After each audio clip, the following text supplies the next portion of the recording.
Welcome to Sleepy Science. What if I told you that your brain doesn't live in the present, but instead constantly guesses the past? That time might not be something you move through, but something you create moment by moment.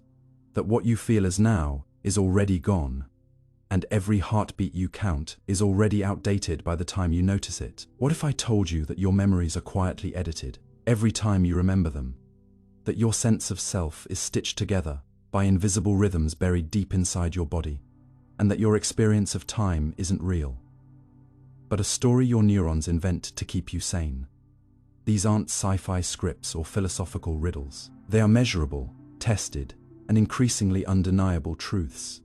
From the frontiers of neuroscience, quantum physics, and cognitive psychology. And over the next 4 hours, we're going to explore them. Together, we'll dive into the illusions that shape your reality, the brainwaves that write your sense of now, and the bizarre mechanics of time that bend beneath your thoughts.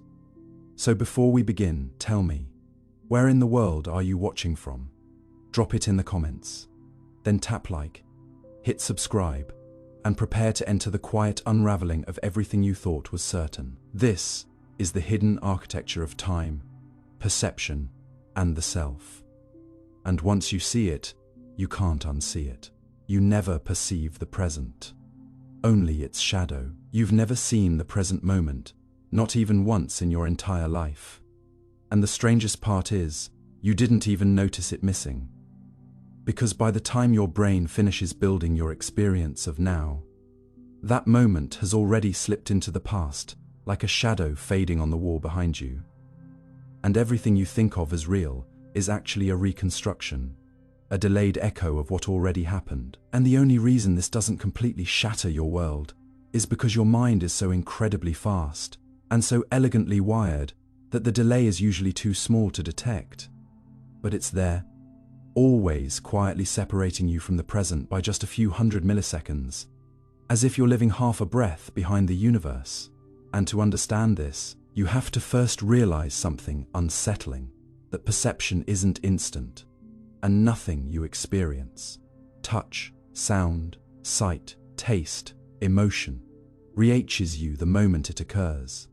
Light takes time to hit your retina, nerves take time to carry that signal, your brain takes time to decode and organize the mess into something meaningful, and all of that happens before you ever become aware of anything at all. Meaning your conscious experience is always late to the party. But this isn't just about nerve speed or brain chemistry. It's about the illusion your mind creates to hide that delay, to trick you into feeling present, even when you're not. Scientists call this perceptual latency. And it's been measured again and again. For example, if you touch your foot and your nose at the same time, your brain adjusts the timeline so they feel simultaneous. Even though the signal from your foot takes longer to arrive, your mind cheats time to give you a smooth, believable version of events, like a film editor stitching frames into a seamless movie. But every frame you see is already old. And this gets even weirder when you consider how the brain sometimes waits for multiple signals to arrive before deciding what just happened. This is called postdictive processing, where your brain uses future information to shape how you perceive the past, meaning what you see or feel now might be influenced by things that haven't even happened yet when the original event occurred. And yes, that's just as confusing as it sounds, because it means your experience of reality is stitched together retroactively, like a story your brain writes after reading the final page first. And this isn't philosophy. It's tested, peer-reviewed neuroscience. In one experiment, researchers showed participants a flash of light, followed by a sound, and found that if the sound was played soon enough after the flash, people reported seeing the flash later than it really occurred, meaning their brains rewrote the timeline to match their expectations. And if you're wondering how often this happens, the answer is constantly. Your brain does this for every single sense, every single second, blending sight, sound, and touch into a coherent now that doesn't actually exist. You are always watching a playback, never the live feed, and when you think about how complex this must be, you start to realize how much effort your brain spends just making things feel normal. Because without this behind the scenes editing, the world would feel out of sync, like a badly dubbed movie where the lips and the voice don't match. And even a half-second delay would make you feel dizzy, disconnected, lost inside your own skin. But the brain doesn't just smooth over these gaps. It invents a sense of presence, a feeling of real-time awareness that is, quite literally, a fabrication. And the deeper you go, the more you start to question what now even means. Because there is no single now in physics. The laws of the universe don't need it, don't define it, don't even recognize it. To an electron, there is no present, just interactions. To a photon, traveling at the speed of light, time doesn't pass at all, and yet your consciousness insists that there is a now. A precious bead of time sliding along the thread of your life, one moment wide, forever moving forward. But what if that bead is an illusion? A shadow your brain casts behind every step, never letting you truly step into the light. Because here's the strange truth. The only reason you feel like you're in the moment is because your brain waits just long enough to finish processing all the necessary information before telling you, this is now. When in fact this has already happened. It's like playing a song that sounds live, but is always just one beat behind, and somehow you dance to it anyway without noticing the delay. And when you realize this, something changes. You start to see how fragile your connection to reality really is. How carefully managed your awareness must be to feel continuous, even when it's a patchwork of past events masquerading as the present. And in that realization, you find a new kind of wonder. Not in what you see, but in how you see it. Because the shadow of the present isn't a failure, it's a miracle of adaptation. A testament to how brilliantly your brain transforms a chaotic world into something that feels calm, coherent, and live, even when it isn't. And that's where things turn philosophical. Because if every moment you experience is already gone by the time you perceive it, then are you ever really in your life? Or are you just remembering it, milliseconds after it passes, like a photographer who only sees the picture after the shutter clicks? And if your entire awareness is made of echoes, of shadows stitched together into a story, then what does it mean to be present, to be alive, to be here? Maybe here is never what it seems. Maybe you are always looking through the rearview mirror, assembling the path behind you while believing you're watching the road ahead. And yet, you live, you feel. You move through the world with astonishing grace, despite never truly touching the moment you're in. So perhaps the beauty lies not in being present, but in learning how to dance with delay, in understanding that life isn't a series of perfect instants, but a flowing mosaic of what just happened, glowing briefly before being swept into memory. And once you see this, the world becomes softer, slower, more precious. Not because you've mastered time, but because you've stopped demanding that it be immediate. You've learned to live in its shadow. And that, too, is real. You're not watching time. You are time unfolding. You've been taught to think of time as something outside of you, a current you float through, a clock you check, a river you stand beside as it rushes past. But what if you've got it backward, and time isn't something you observe, but something you are? What if you're not riding on the flow of time, but you are the unfolding of time itself? The living, breathing rhythm of a universe, expressing itself in motion through you. It's a strange idea, but one that modern physics and neuroscience both quietly support in their own ways. And it starts with something surprisingly simple: the realization that time isn't a thing that exists on its own, like a tree or a rock.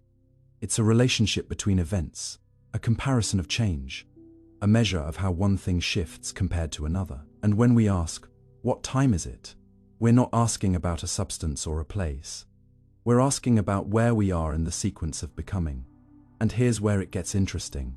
Without something to change, time doesn't exist at all.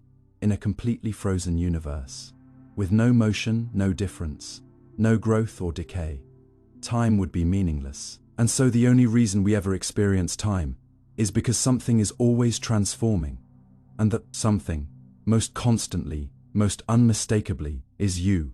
Your body aging, your thoughts moving, your feelings evolving, your memories forming. It's not that time is flowing around you, but that time is expressed through you, like a melody written in the shape of your existence. And this isn't just poetic. It's backed by real science. In Einstein's theory of relativity, time doesn't move the same way for everyone, everywhere. Instead, it stretches and shrinks, depending on motion and gravity. Meaning there's no universal, now ticking away above our heads. Just local clocks, ticking differently, depending on where and how you exist. And even more shocking, if you move fast enough, say, near the speed of light, your experience of time can slow to a crawl, while others outside your motion age rapidly. And if you sit at the edge of a massive gravitational field like a black hole, time slows for you compared to someone farther away, meaning time isn't something fixed or absolute. It's inseparable from your position, your movement, your experience. So when you say time is passing, what you're really saying is, I am changing. And when you mark that change, what you're really doing is tracking how you unfold. Not just mentally, but physically, biologically, even emotionally. And this idea reshapes everything, because it means you aren't separate from time, waiting for it to act on you. You are time acting on itself, evolving into new forms, new memories, new awareness every single second. And consider this. Inside your body, there are clocks, many of them. Not just your wristwatch or your phone's digital screen, but cellular clocks, circadian rhythms, metabolic timers, neurological pacemakers, all ticking away, keeping the pace of digestion, sleep, alertness, attention, repair. Your very cells count time through protein cycles. And your brain keeps time by the rhythm of electrical pulses that synchronize like the beat of a silent song. Only your nervous system can hear. And these biological rhythms are your internal time. They don't just measure it. They create your perception of its passage, meaning the way you feel time depends on your chemistry, your mood, your health, even your attention. When you're focused, time seems to slow down. When you're bored, it drags. When you're joyful or terrified, time stretches or collapses in bizarre, unforgettable ways. Not because time itself changes, but because you do, and you are the lens through which time is experienced. And this opens a door to a much deeper idea, that the sense of a linear, external timeline may be an illusion your brain constructs to make sense of change, stitching together moments like frames in a film, giving you the comforting story that you are moving through time, when really, you are time unfolding from one state into the next. You are the movie, not the projector. You are the unfolding story, not the page turning it. And when you feel stuck, frozen, or lost in life, it's not because time has failed you. It's because something in you has stopped unfolding, paused its becoming, hesitated on the edge of the next frame.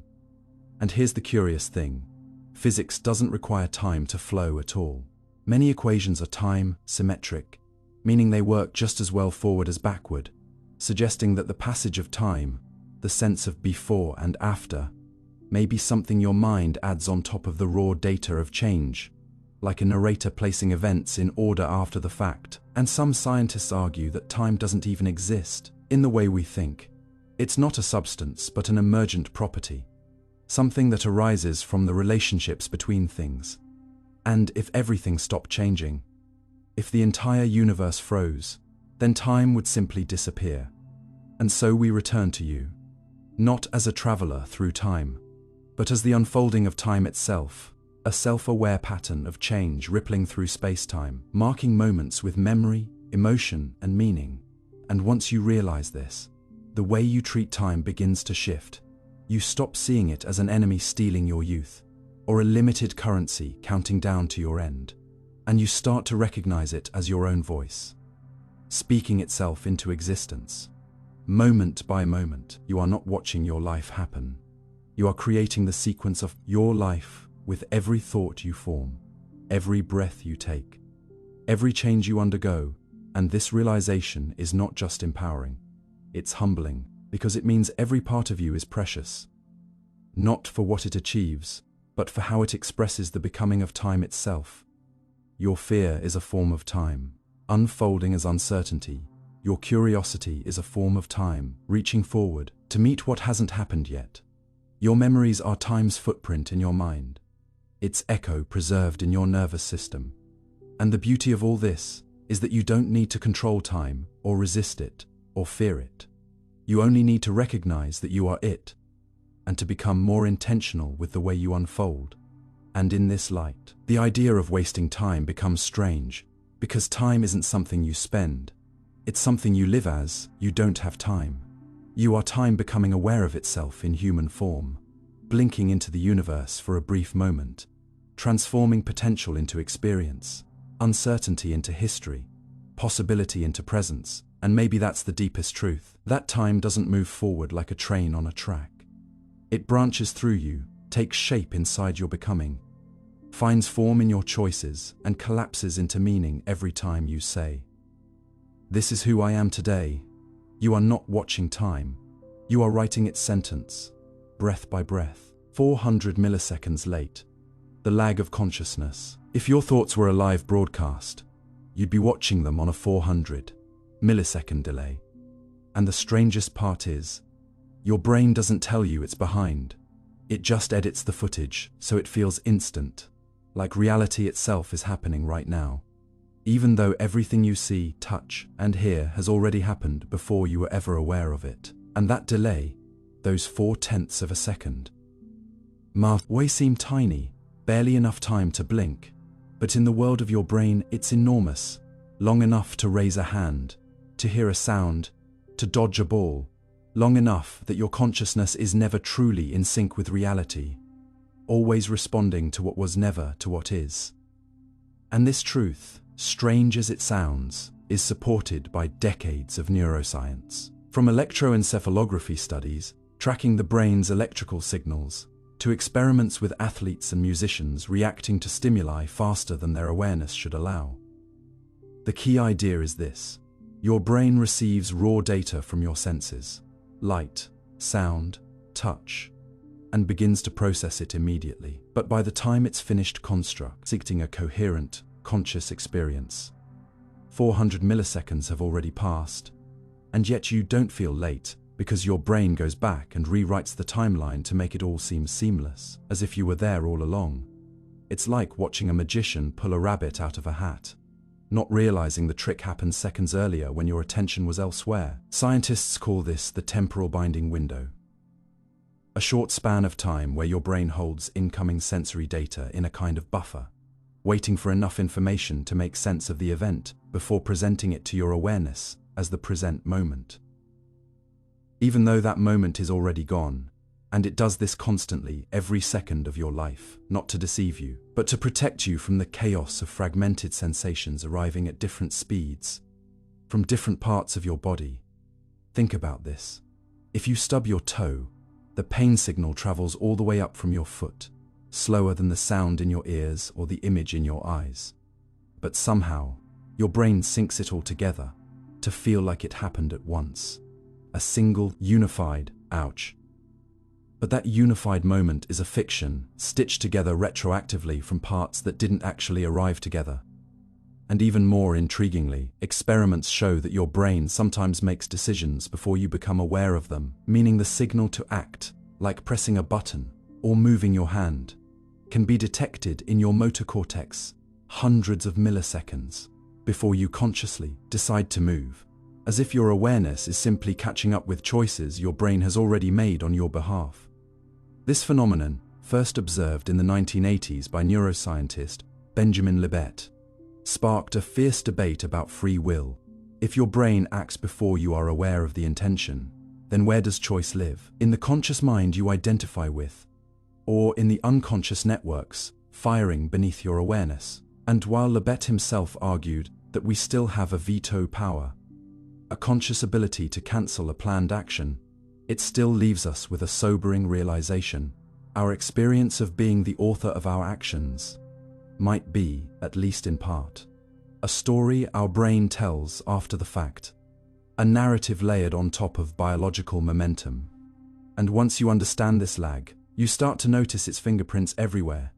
In sports, where elite athletes often react faster than the delay would allow, relying on prediction and reflexes shaped by training. not on live conscious decisions.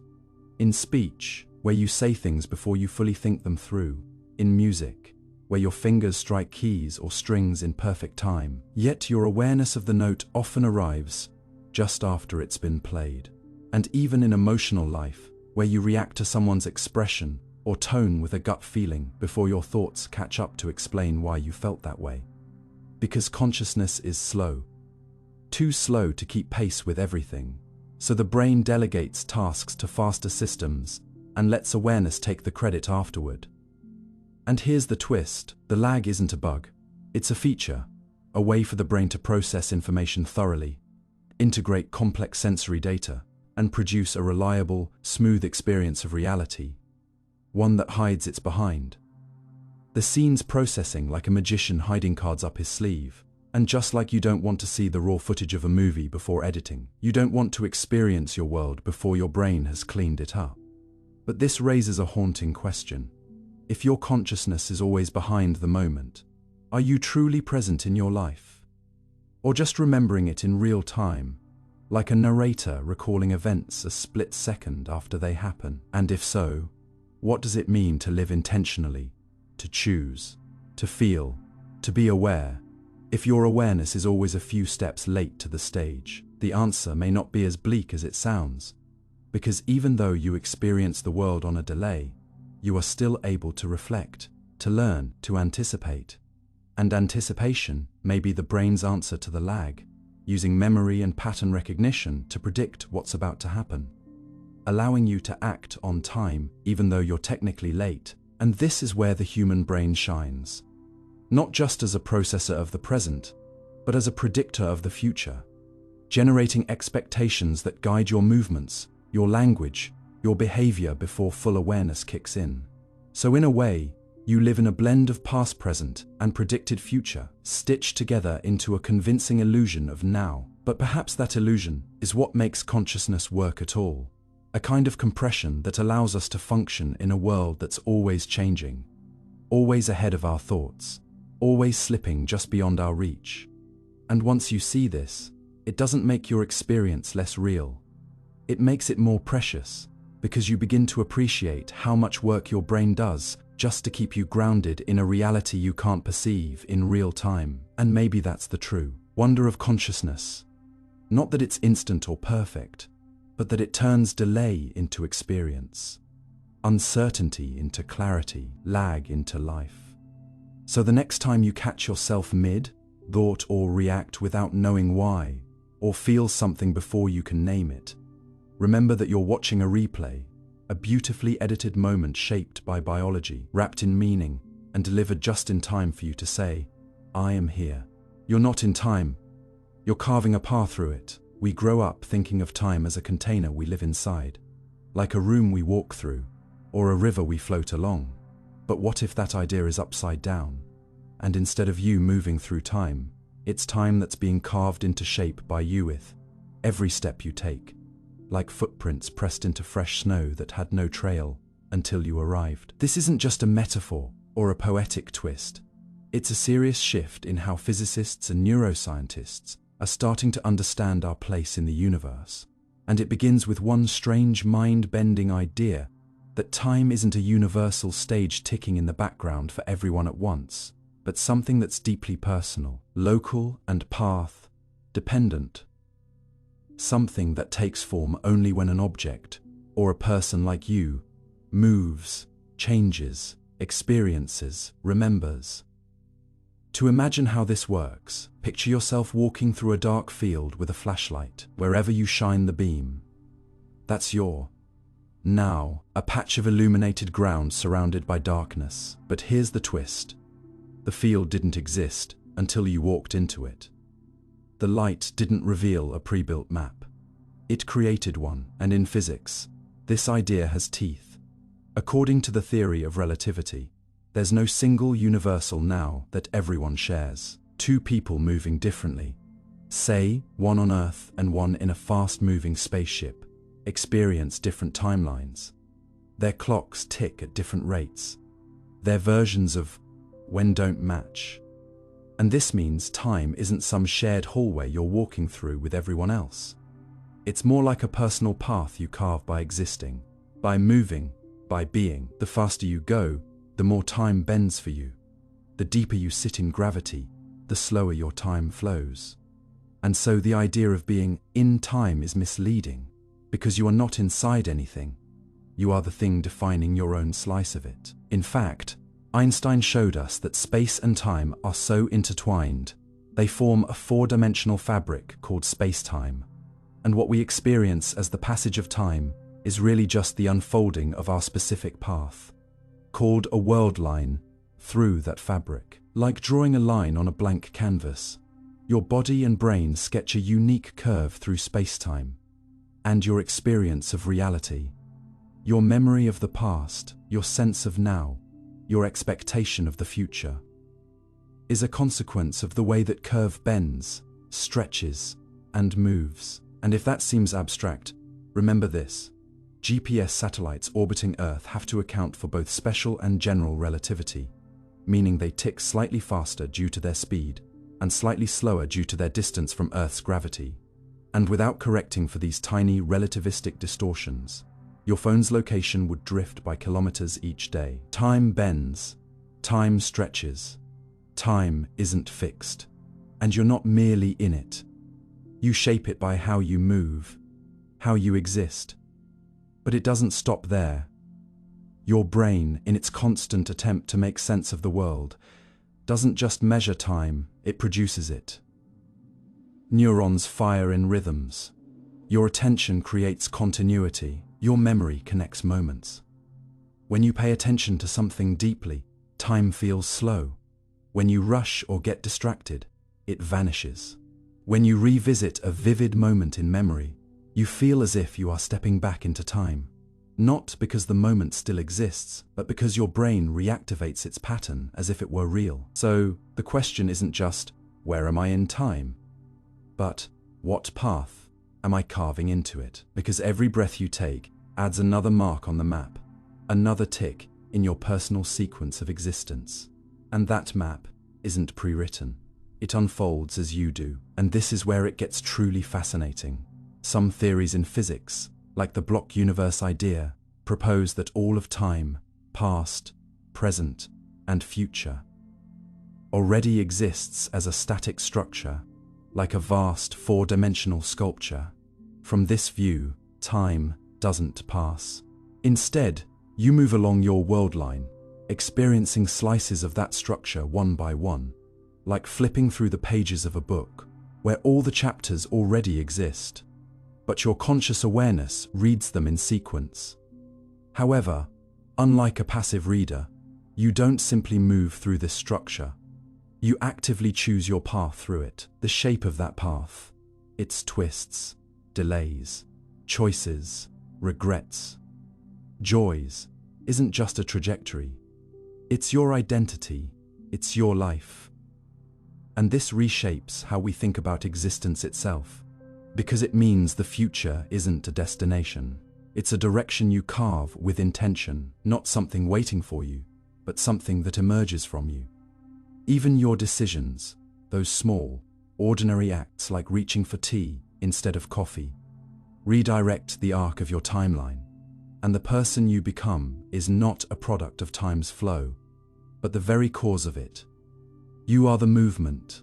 You are the path maker. You don't exist in time. You are the unfolding of time in a specific human shape. So when you pause and reflect on your life, on how fast or slow it's going, on whether you're behind or ahead, know that these terms don't apply in the way we're used to. There is no shared clock. There is no master schedule. There is only your path and the way it bends with each choice you make. This also explains why time feels different in different stages of life. Childhood summers feel endless. Adult years blur. Trauma stretches time into unbearable slow motion. Ecstasy compresses it into moments that vanish. This is not time changing. It's you carving through the terrain differently, walking through denser or lighter regions of emotional and perceptual space-time. And perhaps the most empowering part of all this is that while you can't control the external clock, you can influence the shape of your path by slowing down, by focusing, by becoming more aware of the unfolding as it happens. Because in doing so, you don't just experience time, you sculpt it. You choose which moments to magnify, which to release, which to remember. You become not just a passenger, but a kind of artist, etching your existence into the fabric of reality, one breath at a time. And when you look back, when you trace the trail behind you, you'll see it not as a random walk or a predetermined line, but as something you authored, not perfectly, not always consciously, but undeniably, a unique shape through time, carved not because you were in time, but because time was made real by your unfolding. Why you can't trust your sense of now. What if the most natural thing you've ever felt, the moment you call now, is actually the most persistent illusion your brain has ever created? A masterfully edited hallucination that feels like truth, but is built on delay, stitching, and educated guesses. From the moment you wake up, your world feels live, as if the light pouring through the window, the sound of a voice in the hallway, the sensation of your hand brushing your face are all happening in real time. But the truth is more slippery. None of it is happening now in the way you think it is, because your brain doesn't perceive the present. It builds it, predicts it, and often, flat out invents it. And that process starts with a harsh reality. Your senses don't all operate at the same speed. Sound travels slower than light. Touch signals crawl along nerves much more sluggishly than visual impulses. Even within your own body, your toes and your nose send signals at different times. Your brain should be getting a jumbled, chaotic stream of disconnected updates. But instead of letting you see that mess, your brain holds back all of the incoming signals for a brief moment, aligns them using an internal estimate, and presents you with a clean, unified experience, like a conductor holding the orchestra back half a beat to synchronize everyone's cue. This tiny delay, on the order of milliseconds, is invisible to you, but it's critical. It allows your brain to combine information from your eyes, ears, skin, and muscles into what feels like a single present moment. The only catch, it's not actually now, and it gets even stranger when you realize that your brain doesn't just delay what it senses. It also fills in missing information with predictions. Your visual cortex, for example, is constantly guessing what you'll see next based on motion patterns and memory. If you turn your head to the left, your brain starts generating expected content for your leftward field of vision before the image actually arrives. And this isn't a glitch, it's a feature.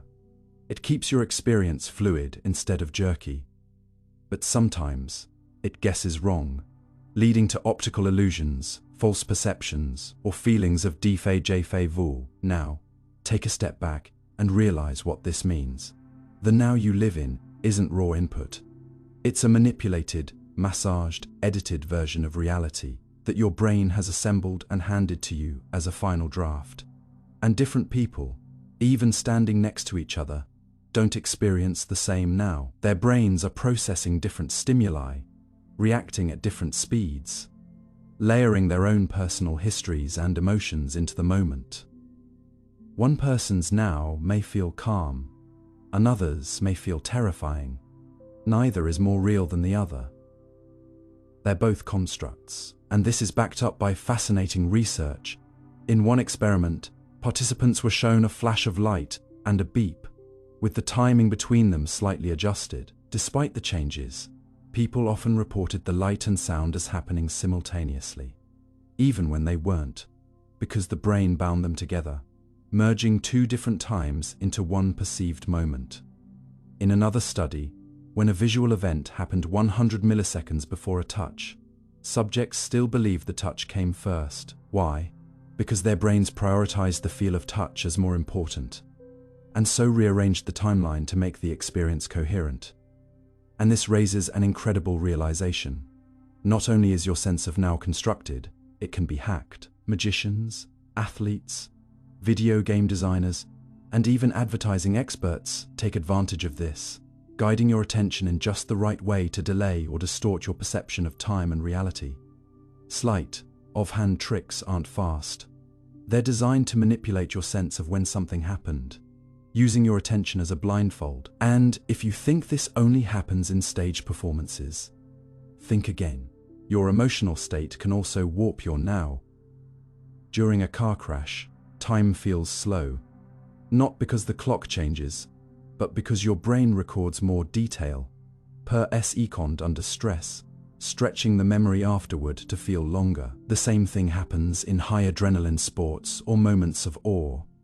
Your sense of time and presence expands or contracts, based on how your brain is calibrating attention and importance. This means that now isn't just subjective, it's contextual. It changes with mood, focus, danger, expectation, and even cultural background. Some languages, for instance, don't describe time as flowing left to right like English speakers do, but from east to west or up and down. These linguistic frameworks shape how people imagine the flow of moments, and in doing so, subtly shape how now feels to them. Neuroscientists are also discovering that now doesn't happen in a single place in the brain. It's a distributed process. Different networks contribute pieces of it. The sensory cortex handles raw input. The thalamus filters it, the parietal lobe integrates it, and the prefrontal cortex narrates it. What you call a single moment is actually dozens of systems agreeing on a timestamp after the fact, like a jury deliberating a verdict, and then delivering it as if it were immediate.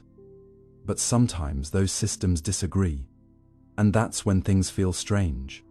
You miss a step on a staircase that isn't there. You feel a phone buzz in your pocket that doesn't exist. You hear your name in a crowd when no one called it. These are the ghosts of a fractured now. Moments when your predictive machinery filled in the wrong blanks and handed you a present that wasn't present at all. And here's the part that truly turns the world inside out. Your sense of now is also influenced by your memory of what just happened and your expectation of what's about to happen. Your brain doesn't just process the moment, it triangulates it, using past and future to anchor the feeling of presence. Take music, for example. You don't hear individual notes in isolation. You perceive a melody, a rhythm, a flow. Your brain holds on to the last few notes, predicts the next ones, and gives you the illusion of a continuous present. Remove that predictive ability, and the music collapses into meaningless noise. So even in the most emotionally powerful experiences, like watching a sunset, hugging a loved one, hearing a laugh, the feeling of now is woven from memory and imagination. You are always a step behind, yet always reaching forward. And perhaps this is why the now feels so fleeting. Because it doesn't actually exist. It's not a point, it's a construction. A mental bubble inflated by your brain, and then popped the moment it's handed to your awareness. And the consequence of this is profound. It means we live in a constant dance between what was and what might be, never truly touching what is. And while that may sound unsettling, it's also liberating. Because it means that your experience of reality isn't fixed or dictated. It's shaped, influenced, modifiable. If your now is a mental invention, then mindfulness isn't about capturing an objective moment. It's about tuning your system to better interpret the signals it is already receiving. Meditation, breathwork, and focused attention aren't magic. They're ways of training your brain's moment maker, improving how it assembles the experience of presence. You can learn to feel more grounded, not because you found the real now, but because you've aligned more of your internal systems into agreement. And maybe, just maybe, that's the closest we can get to reality.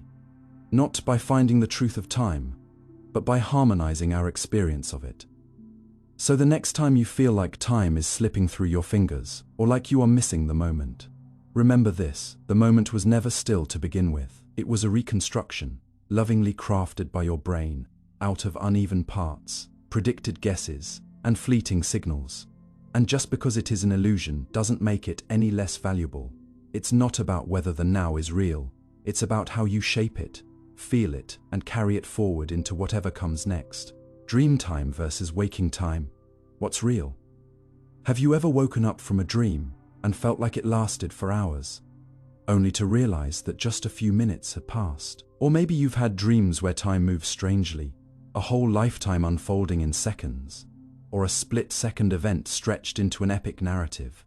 And if you've ever wondered how that's possible, you're not alone, because this strange mismatch between dream time and real time has puzzled scientists, philosophers, and dreamers for centuries. And the truth, as it turns out, isn't just weird. It teaches us something profound about what time actually is, and why your sense of it may be more about perception than physics. When you're awake, your experience of time is shaped by clocks, habits, daylight, movement, external cues that your brain uses to synchronize with the outside world. But when you sleep and begin to dream, especially during REM sleep, those external signals go dark. Your body is still, your eyes closed, your muscles paralyzed, and your brain becomes the master of the clock. In this private world, time stops following the rules you know. But how? It begins with how your brain constructs experiences. In waking life, your perception of time is tied to how many things happen and how much detail you process. A crowded day full of new experiences feels longer than a lazy day doing nothing.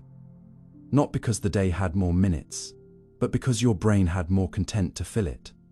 This same rule applies to dreams. The more events, scenes, emotions, and shifts you dream, the longer it feels, even if the actual time spent dreaming was short. And here's what's truly fascinating.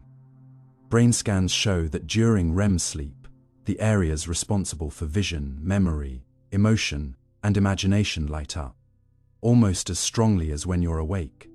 Except now, they're not tied to sensory input from the outside world they're inventing. They're constructing realities from scratch, and your sense of time in those dreams is no longer constrained by the pace of real-world input.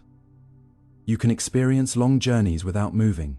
You can have conversations that feel detailed and deep, even if they last a few dream seconds. Your mind no longer tracks time with watches or sunrises. It tracks it with narrative density. But there's more. Some researchers have found that people trained in lucid dreaming, where you realize you are dreaming while still asleep, can actually respond to outside signals and even perform tasks within the dream that match real-world seconds. For example, in one experiment, lucid dreamers were told to move their eyes left, right as a signal that they knew they were dreaming. Their eye muscles, not paralyzed like the rest of the body, followed that command, and researchers could match that signal in real time. Then, these dreamers were asked to count to 10 slowly inside the dream, and on average, it took about the same number of seconds as counting while awake. This suggests that not all dream time is warped. Some is surprisingly aligned with real-world time. But why then do dreams often feel so much longer, or sometimes so much shorter, than they really are? The answer lies in how memory and emotion shape time. During a dream, your brain doesn't form memories the way it does when you're awake. The dream might feel long while it's happening, but your memory of it afterward may collapse into fragments, or stretch in strange ways. You may remember the feeling of a long journey without any of the actual details, or recall a single scene that somehow carries the weight of hours. Time in dreams isn't stored like a clock ticking.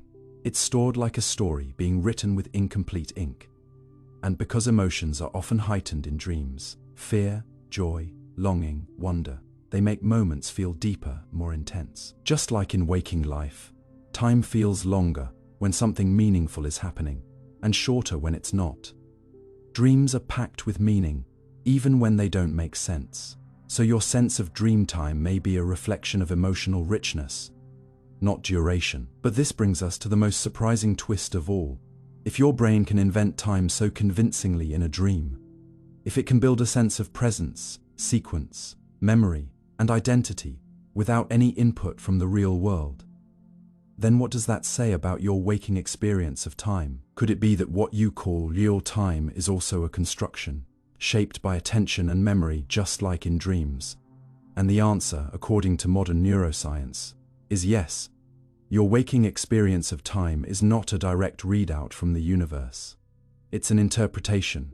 Your brain estimates time by comparing sensory changes, by detecting patterns, by logging novelty. That's why your morning routine can blur into a timeless haze. while a surprise conversation or a sudden accident feels slow and vivid. The rules you follow while awake are reinforced by shared clocks, schedules, and social agreements. But deep down, your brain is still building time out of change. This means that dream time and waking time might not be opposites. They might be cousins, two versions of the same phenomenon, separated by context. In dreams, the brain's inner world takes the lead, inventing without boundaries.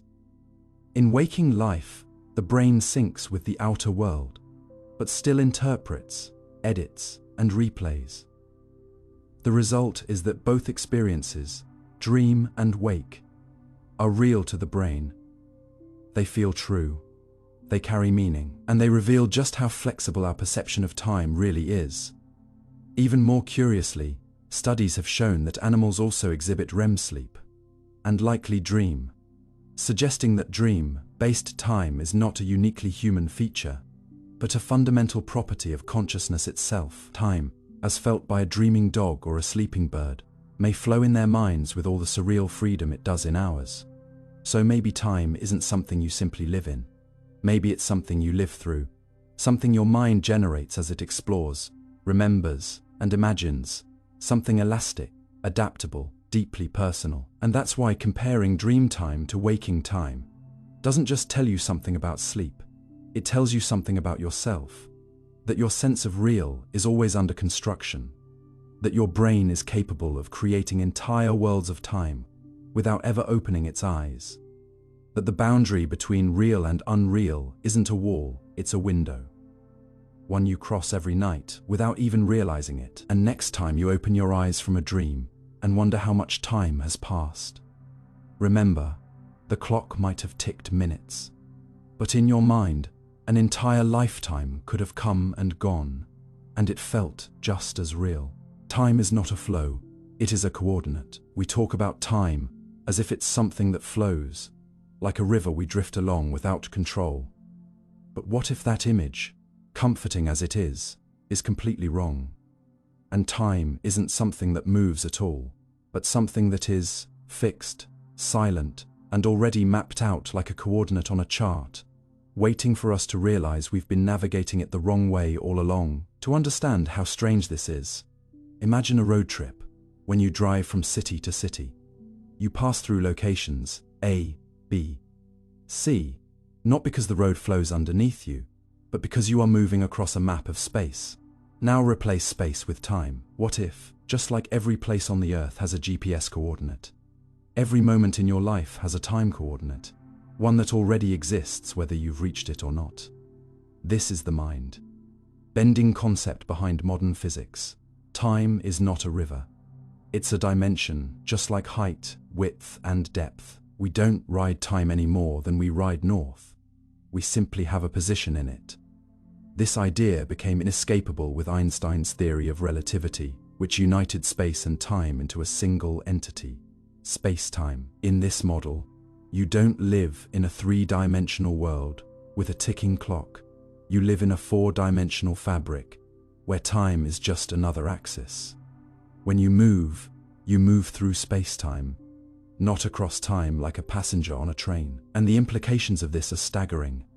Every moment, your birth, your future, every decision you'll ever make is not waiting to happen, but is already part of the map. You experience it linearly because your brain processes events in sequence. But that doesn't mean the past is gone or the future is open. It means you're experiencing one slice of a timeless whole, like flipping through frames in a reel of film. And that's not just theory, it's backed by observation. One of the strongest pieces of evidence comes from time dilation. When someone travels close to the speed of light, they experience time more slowly than someone at rest. If time were flowing the same for everyone, this wouldn't happen. But it does. Astronauts on the International Space Station, orbiting Earth at high speeds, age a tiny bit slower than people on the ground. Not metaphorically, physically. Their path through time is slightly less steep. This proves that time is not a universal flow. It's a dimension we move through differently depending on velocity and gravity. just like how driving through hills takes longer than a flat road. This understanding also transforms how we think about the universe itself. Instead of being a thing that changes with time, the universe is more like a static structure, a vast four-dimensional block in which everything that ever happened and will happen already is. This concept is known as the block universe. And in it, the flow of time is an illusion, a useful one, but an illusion nonetheless. In a block universe, change is just the difference between slices. You don't move in time. Your consciousness jumps from one frame to the next, giving you the feeling of motion like a flipbook animating a stick figure walk. But the stick figure never walks. The drawings were already there. You just turned the pages. This might sound cold or fatalistic at first, as if your future is locked in place. But that's not necessarily true in physics. The map doesn't dictate the traveler's choices. You still experience every choice, every moment of doubt, every breath. And that experience is real, even if its position on the timeline is fixed. This view doesn't take away free will, it reframes it. Your decisions are part of the coordinate map, but they're still yours. You are both the path and the one walking it. And here's where it gets even more beautiful. If time is a coordinate, then it means the most cherished moments of your life, the people you've loved, the memories you hold, are not fading into nothingness. They're not erased by the passing seconds. They still exist in their own coordinates, like photographs etched into the structure of the cosmos. You can't reach back and touch them, but they're not gone. They're part of the map. And when you remember, when you reflect, you're not just imagining. You're realigning your consciousness to a different slice of your timeline. You're accessing a coordinate you once passed through, like glancing behind you on a mountain trail to see the valley below. And this also explains why time can feel so different, depending on your state of mind. When you're bored, time drags. When you're in danger, it slows. When you're in awe, it seems to vanish. These aren't distortions of time. They're reflections of how your brain rides the coordinate axis. The flow you feel is generated internally, a simulation your mind produces as it hops between frames. But the timeline itself doesn't speed up or slow down. It's just there, a structure, a geometry. This also means that the question, what time is it, doesn't make sense without context. Time where, for whom? Just like asking, what's your altitude, means nothing. Unless we know where you're standing, time must always be measured relative to something else. The faster you move, the more your clock diverges from someone who's still. The deeper you are in a gravitational field, the slower your clock ticks compared to someone farther out. GPS satellites have to correct for both effects. Otherwise your phone would misplace you by miles. And so we come full circle. Time is not something flowing past you. You are not a leaf on a stream. You are a point in a vast coordinate system, moving according to your own trajectory, shaped by your motion, your mass, your choices, and your perspective. And that means now is not a universal heartbeat, echoing through the cosmos. It's a local slice, different for everyone. Your now is not the same as someone in another galaxy, or someone moving at a different speed, or even someone standing a few feet away under a different gravitational influence. We share space. We do not share time. But that's not a flaw. It's the most human thing there is. Each of us is a traveler carving out a unique thread through the space-time tapestry, weaving a personal story into the larger structure. And maybe, just maybe, the beauty of life isn't in racing through time, but in realizing that time doesn't race at all. It waits, quietly, like a field of stars, each burning in its own coordinate, forever still until you arrive. Space-time doesn't move. You move through it.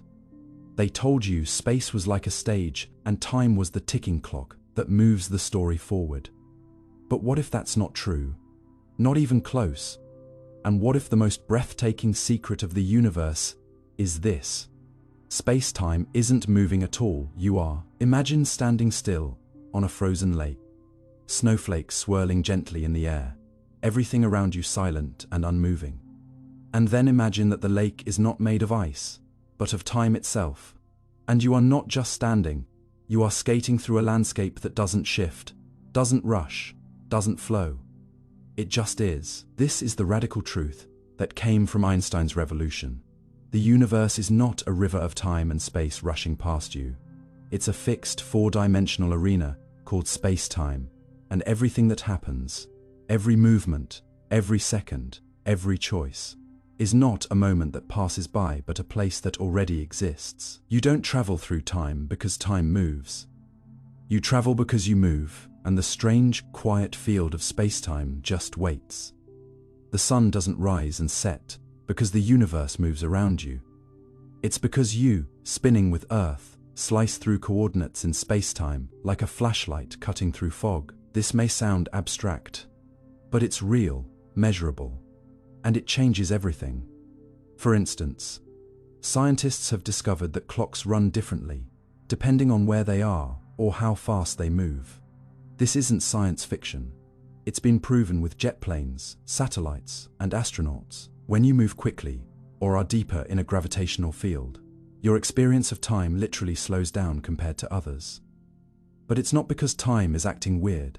It's because your path through space-time is tilted, like walking on a slope instead of a flat road. Time doesn't slow. You just take a different route. In this picture, space-time is a frozen landscape, and you carve your path through it. That means the future isn't becoming, and the past isn't disappearing. They're simply places in the structure you haven't reached, or have already passed. Think of space-time as a giant loaf of bread, and every slice is a now, for someone somewhere. You live on your slice, but all the slices exist. They don't move. They wait. The passage of time is an illusion created by your consciousness, scanning through those slices like a scanner moving over film. And yet, every time you take a step, think a thought, blink your eyes, you are changing your position in space-time. Not because it's moving, but because you are. Gravity doesn't pull you in the usual sense. It curves space-time, and you move along the curves like marbles on a warped trampoline.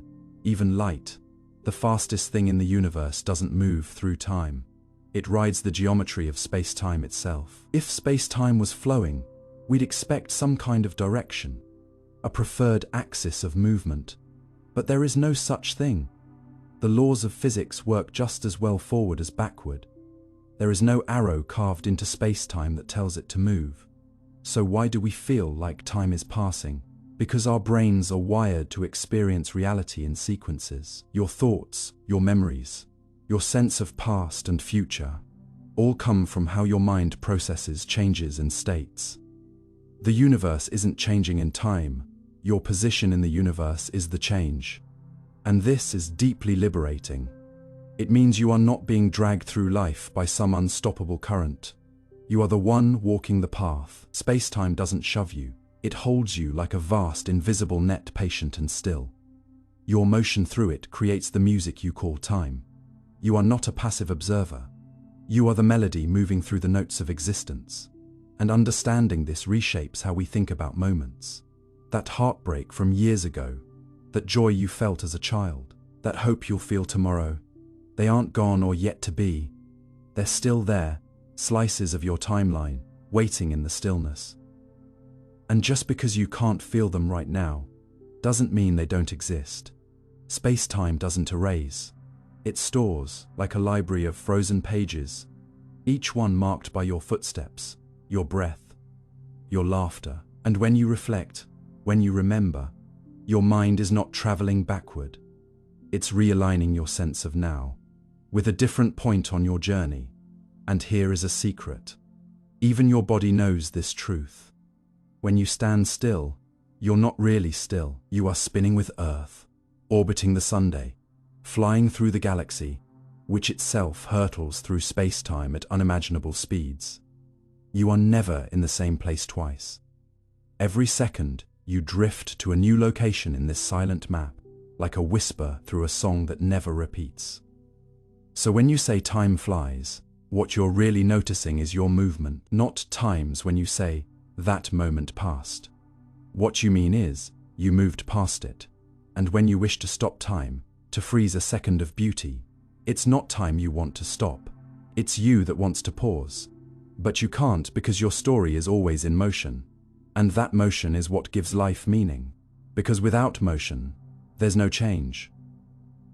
Without change, no learning. A still space-time means the universe is complete. But your journey through it is what brings it alive. That's the paradox. The most silent structure of all, space-time, is also the most generous. It never moves, yet it lets you dance across it. And you do every day whether you realize it or not. You are the story unfolding, not because the pages are flipping, but because you are reading them. So the next time you feel like time is rushing away from you, or that life is slipping through your fingers, remember, time isn't moving. You are through a universe that holds every moment, every memory, every breath, like stars, scattered across a night sky that doesn't spin. It waits for you to find your way. The block universe, where everything already exists. What if every moment of your life, every heartbeat, every choice, every breath, is not something that happens and then disappears, but something that always exists, forever etched into the structure of the universe like words in a book that's already been written, not fading, not flowing, but sitting still, waiting for you to pass through it. This is the strange, mind-bending idea behind the block universe. A vision of reality where time doesn't move, and events don't unfold, they simply are. Imagine the universe not as a movie playing out frame by frame, but as the entire film reel laid out on a table, each frame existing at once, with your consciousness gliding over them in sequence. In this view, the past hasn't vanished, and the future isn't being created. They are both already there, as real as this very second. And though this may feel unnatural, unsettling even, it's not just a philosophical curiosity. It's a legitimate interpretation of Einstein's theory of relativity, when he discovered that time is woven together with space into a single entity spacetime. It became impossible to think of moments as isolated dots on a timeline. Instead, they became coordinates in a four-dimensional map, fixed and eternal. You are not a being moving through time. You are a being stretched across time. The person you were 10 years ago, the version of you reading this now, and the person you'll become in the future, all coexist as different slices of the same structure. You don't watch your life happen like a river. You exist like a mountain range with valleys and peaks already in place. This idea is called eternalism, and it suggests something profoundly counterintuitive, that change is an illusion. Because if all points in time exist equally, then nothing is really becoming. Everything simply is. Your birth, your happiest moment, your final goodbye, all still there, like paintings hung in a gallery that only you can walk through. And just as the room you're not currently in still exists, even if you can't see it, so too does your future, waiting beyond the wall of your present. But if that's true, then what is choice? What is freedom?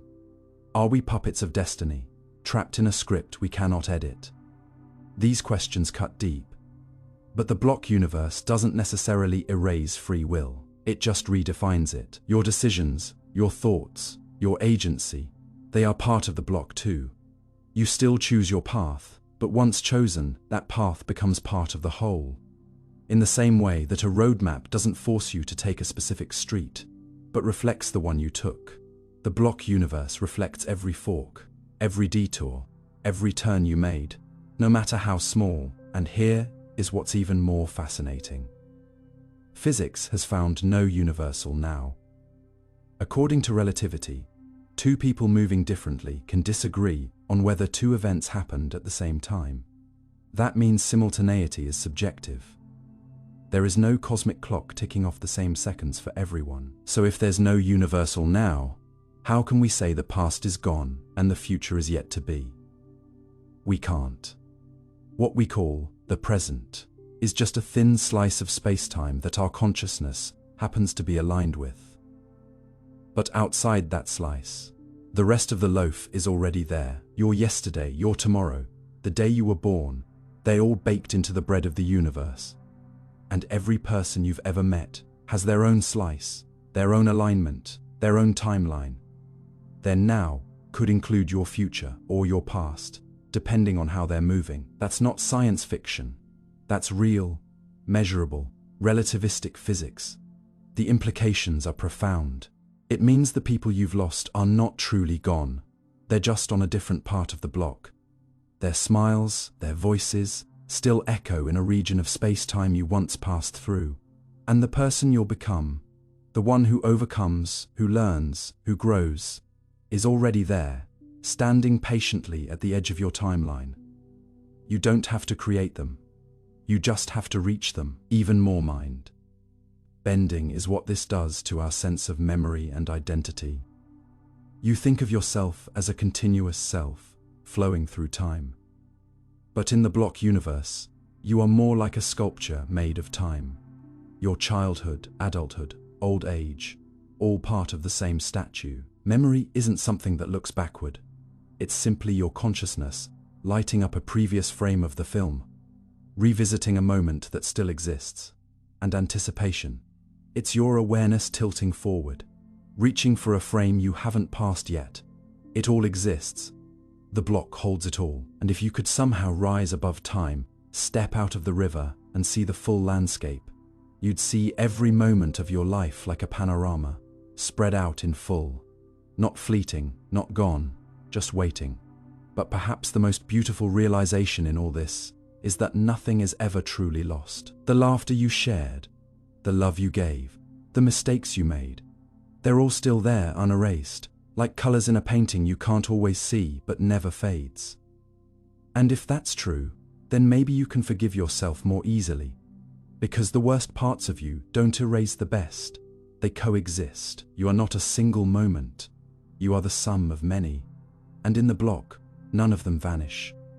Every version of you still exists, held in the quiet geometry of the cosmos. So what do you do with that knowledge? How do you live in a universe that holds everything already? You remember that presence matters more than speed, that awareness is not about racing toward the future, but fully feeling the moment you are aligned with.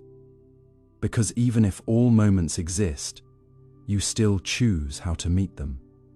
You still decide whether to walk through them with wonder or indifference, with kindness or fear. And that choice, that presence, is what gives the block meaning. The universe may be written, but you are the reader, and how you read your life shapes what it means to you. So slow down, feel the moment. Know that this second will never be erased. It is part of the eternal library now, and so are you. There is no universal present moment.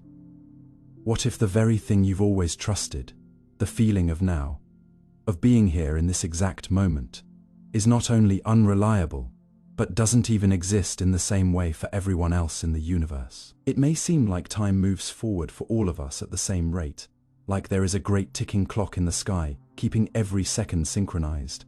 But physics tells a much stranger story. There is no universal present moment, no cosmic drumbeat that keeps us all in step.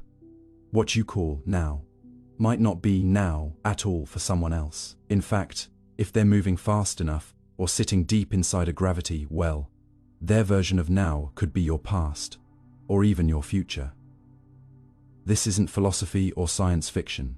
It is Einstein's theory of relativity, verified again and again by experiments, satellites, and atomic clocks. The idea that simultaneity, the concept that two events happen at the same time, is not absolute, but relative. Relative to how you move, how fast you travel, and where you are in the fabric of space. Imagine two people floating in space. One stays still, the other speeds past them at a significant fraction of the speed of light. They both observe two flashes of light, one in front, one behind. To the person standing still, both flashes seem to occur at the same time. But for the person speeding past, one flash happens before the other. Who is right? They both are. Because in the strange world of relativity, the order of events is not fixed. It bends with perspective. What we've always assumed was the same for everyone, that shared now is just a local illusion. Your present is yours alone. This has been proven experimentally, most famously by precise atomic clocks flown in high-speed jets and placed on satellites. Clocks tick slower when they're moving fast or sitting in stronger gravity, and these aren't tiny differences. GPS satellites, for instance, must constantly correct their onboard clocks to account for the fact that time moves differently for them than it does for people on Earth. Without these corrections, your navigation system would be wildly inaccurate within hours. This alone proves that now isn't one thing, it's a local event. A slice of time that wraps around your personal motion and position in space-time. Even on Earth, the top of a mountain experiences time slightly faster than sea level. It's minuscule but measurable, and when you scale this up across galaxies, across black holes, across billions of light years, you realize something profound. The idea of a shared moment across the cosmos simply collapses. It's tempting to imagine that everyone in the universe is experiencing the same ticking second you are. That when you blink, someone on a distant planet is also blinking in their own way. But if they're far enough away and moving fast enough, your blink might align with something that hasn't happened yet in their world, or something that already happened. There's no way to agree on a universal timeline. The universe does not provide a master clock. This is deeply unsettling to our human intuition. We're built to experience time as linear and shared. Our language, culture, and memory are all built around this idea of a flowing river of moments that we all step into together. But in the physical universe, time is a much messier landscape, more like a terrain than a stream, and each of us, moving through that terrain in our own unique path, slices through different parts of it. Your now is not a single thread. It is a plane, a surface, tilting and shifting as you move. And even more surprisingly, this means there's no agreed upon now even between you and someone just a few steps away, if they're in a different gravitational field or moving at a different speed. The difference is usually too small to notice, but it's there always. The deeper message of this reality is that your present is not objective. It is not a global moment that everyone shares. It's personal, constructed, and fluid. This doesn't just change how we see clocks, it changes how we see existence itself. If there is no universal now, then what is reality? Is the universe just a shifting mosaic of individual experiences, each one stitched into its own version of present? If so, then even the concept of simultaneous events starts to dissolve. Events are no longer simply happening across the cosmos. They are happening for someone, from some point of view within some frame. Reality is sliced into billions of personalized timelines, none of them privileged, none of them wrong. And if you accept this, it means the universe is more democratic than you ever imagined. There is no central observer, no single version of time, no privileged seat at the theater. Every creature, every photon, every particle rides its own clock through its own version of reality. The moment you're experiencing now, the feeling of this sentence passing through your awareness, that moment does not spread across the cosmos. It hugs your timeline like a skin, staying close to you and only you. And while that can feel isolating, it can also be incredibly intimate. You are not lost in some chaotic swirl of time. You are carving your own thread through it. And that thread is real, even if it's not shared. So what do we make of this? If there's no single present, how do we define what's real? One approach is to let go of the idea that reality must be synchronized. Instead, we can accept that the universe contains many overlapping truths, each one valid within its own frame of reference. That doesn't weaken science, it strengthens it. Because science is not about finding one view from nowhere. It's about understanding how every perspective fits together, like a quilt of overlapping windows into the same mysterious whole. It also encourages compassion. If we can't even agree on what now means, how can we expect perfect agreement on anything else? Every being is not only living in their own emotional world, but their own physical one as well. And finally, it reminds us of something beautiful, that even in a universe without a shared clock, we can still find meaning, we can still build lives, make choices, and share stories. Because while the present may not be universal, experience is, and it is through experience, not time, that meaning flows. So the next time you look at a clock, remember that it's lying just a little. It's telling you a time that makes sense here, now for you. But it says nothing about the clocks elsewhere, ticking in other directions, flowing in other curves. The universe doesn't care about your seconds. It listens only to movement, gravity, and perspective. And yet within that, it still gives you this moment, this now. Unique and unrepeatable, yours alone. Not because it is universal, but because it is yours. And that might be the most profound kind of present there is. Relativity, and why your time is not mine. You probably think that time is something everyone shares, that there's one giant cosmic clock ticking in the sky, and no matter who you are or where you're standing, we're all moving together, second by second, moment by moment. In sync, it feels like a safe assumption, doesn't it? When you glance at your watch, when someone calls you at 3 p.m., when you meet a friend at noon, it seems natural to believe that your version of time is the same as theirs. But what if I told you that this shared feeling is just a beautifully convincing illusion, and in reality, your time is not mine and never was? That from the moment you were born, you've been living on your own private river of time, flowing not alongside others, but through a space that curves and bends uniquely around you, sculpted by motion and gravity and the strange, elegant rules of Einstein's relativity. It might sound abstract, even poetic. It's the backbone of modern physics. The reason satellites can guide your phone, the reason atomic clocks disagree after flying in airplanes. The reason GPS wouldn't work if we ignored that time doesn't flow the same for everyone. Time, as it turns out, is not a universal rhythm. It's a local beat, one that depends entirely on how fast you are moving and how close you are to massive objects. According to special relativity, the faster you move, the slower your clock ticks compared to someone at rest. It's not just a trick of perspective. It's real. If two people live their lives moving at very different speeds, they'll age differently. This has been tested again and again with particles in accelerators and with humans in jets. One famous experiment involved two synchronized atomic clocks. One stayed on Earth while the other flew around the world in a high-speed plane. When the clocks were reunited, they no longer matched. The airborne clock had ticked just a little slower. This is time dilation. And it's not a glitch. It's the way the universe works. But that's only half the story. General relativity adds a second twist. Gravity also distorts time. The stronger the gravitational field you are in, the slower your time passes compared to someone farther from that source of gravity. Clocks run slower on Earth than they do on satellites. Even your head experiences time slightly faster than your feet. It is tiny, but measurable.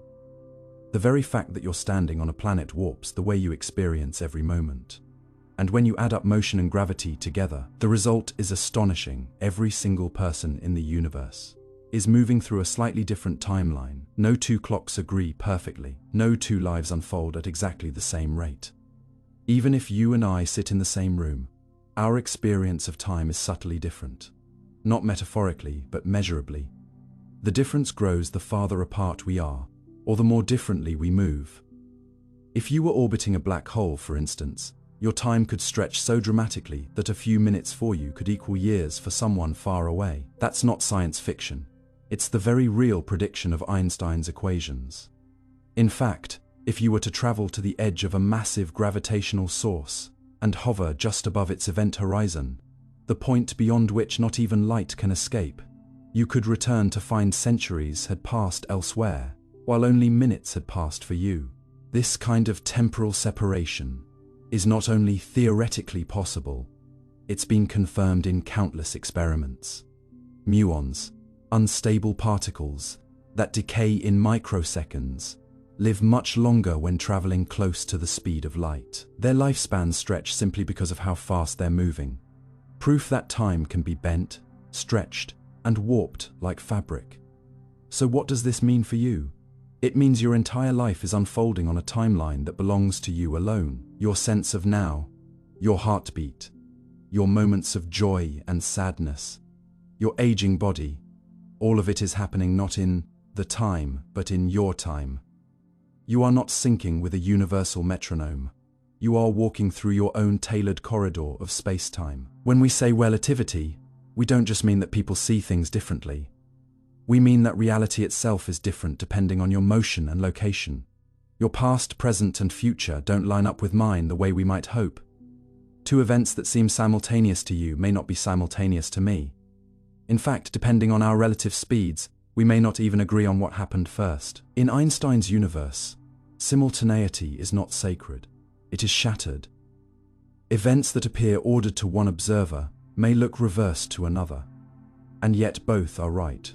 This is hard to grasp because we humans are wired to think of time as a shared backdrop, a stage upon which life unfolds. We mark birthdays, we plan calendars, we schedule meetings assuming everyone shares the same seconds. But clocks are not impartial arbiters. They are instruments shaped by speed and space and mass. Every tick you hear is filtered through the conditions around it. What we call 1 second is not a law of nature. It's a convenience born of Earth's rhythms, adjusted constantly to keep up with the reality of space-time. Even your own body keeps time in ways that can drift. Your heart doesn't beat to the same rhythm every day. Your cells have clocks, your brain has cycles, and these inner rhythms, though often synchronized by light and temperature, are still subject to the same relativistic rules. So when you walk, when you run, when you fly, when you climb a mountain, your experience of time shifts ever so slightly. You'll never feel it, not with your senses, but the instruments don't lie. You are always, subtly, drifting out of sync with others. And yet, this is not something to fear. It is something to marvel at. Relativity doesn't fracture our experience. It reveals its richness. It tells us that the universe is not a rigid machine, but a flexible dance, where time and space twist and curve and accommodate the motion of every being. It means that your life story is not being written on a shared scroll, but inked into your own unique strand of space-time. You carry your own clock not just in your pocket, but in your atoms, in your gravity, in your journey. And if you've ever felt out of sync with the world, perhaps now you know why. The universe does not require everyone to move together. It allows each of us to flow at our own rate. That's not just science, it's a kind of freedom, a kind of permission to unfold at your own pace. And maybe, just maybe, a quiet reminder that even when we walk the same road, we are never quite on the same timeline. Light's constant speed, and your delayed experience of reality. You're not seeing the world as it is. You're seeing it as it was, always slightly too late. As if your entire life were being projected from behind a curtain. You can never pull back, and the longer you look, the more you realize that what you call now is a carefully staged illusion built from signals that have already left their source, traveled unimaginable distances, and arrived only after reality has moved on without you. And the strange, humbling reason for all this delay lies in one unchanging truth of nature. Light has a speed limit, and it never breaks it, not for anyone, not for anything, not even for the truth trying to reach your eyes. No matter where light begins its journey, from the surface of the sunday, from the bounce of a mirror, from the sparkle in someone's eye, it always travels at the same astonishing speed. 299,790,2,458 meters per second. That's fast, incredibly fast, but it's not infinite. It's not instantaneous. And this one constraint, this cosmic speed cap, changes everything you think you know about time, about perception, and about what it means to see reality. You may think when you look at a tree or a face or a star that you're seeing it as it is, in this very moment. But you're not. You're seeing the light that left it a moment ago, or a second ago, or sometimes millions of years ago. Even the moon that shines above you is 1.3 light seconds away. The sunlight that warms your face took about 8 minutes and 20 seconds to arrive. When you look at the stars, you are staring into deep memory. Their ancient light crawling across space, arriving long after the events themselves have passed. Some of those stars no longer exist, their deaths already sealed, but you won't know for centuries, because the news of their ending is still on its way. Even here on Earth, the delay never fully vanishes. When someone speaks to you, their voice reaches your ears only after sound ripples through air. When you watch them move, the image reaches your eyes only after light bounces from their skin. And your brain, your beautiful, miraculous brain, takes even more time to process it all. It buffers, edits, organizes, and delivers the illusion of now, but it's always working with echoes. You don't live in the present. You live in a reconstructed model of the recent past. Neuroscience confirms this. There's a consistent delay of about 80 to 400 milliseconds between something happening and you becoming aware of it. That's nearly half a second of lag, every second of your life. But because the delay is constant, your mind learns to compensate, stitching together moments like film frames to give you the impression of smooth continuity. You're like a moviegoer watching scenes flicker on screen, unaware of the intervals between them, unaware that the reel has already spun ahead. And still, beneath all this lies light, racing faithfully from every source, bending when it must, but never speeding up, never breaking its pace, not for love or catastrophe or cosmic urgency. And here's where it gets even stranger, because light's speed is constant, not just through space, but across every observer's frame of reference. It means that everything else in the universe must adjust to preserve that truth. Time itself stretches, space contracts, simultaneity vanishes. This is not metaphor, it's Einstein's special relativity.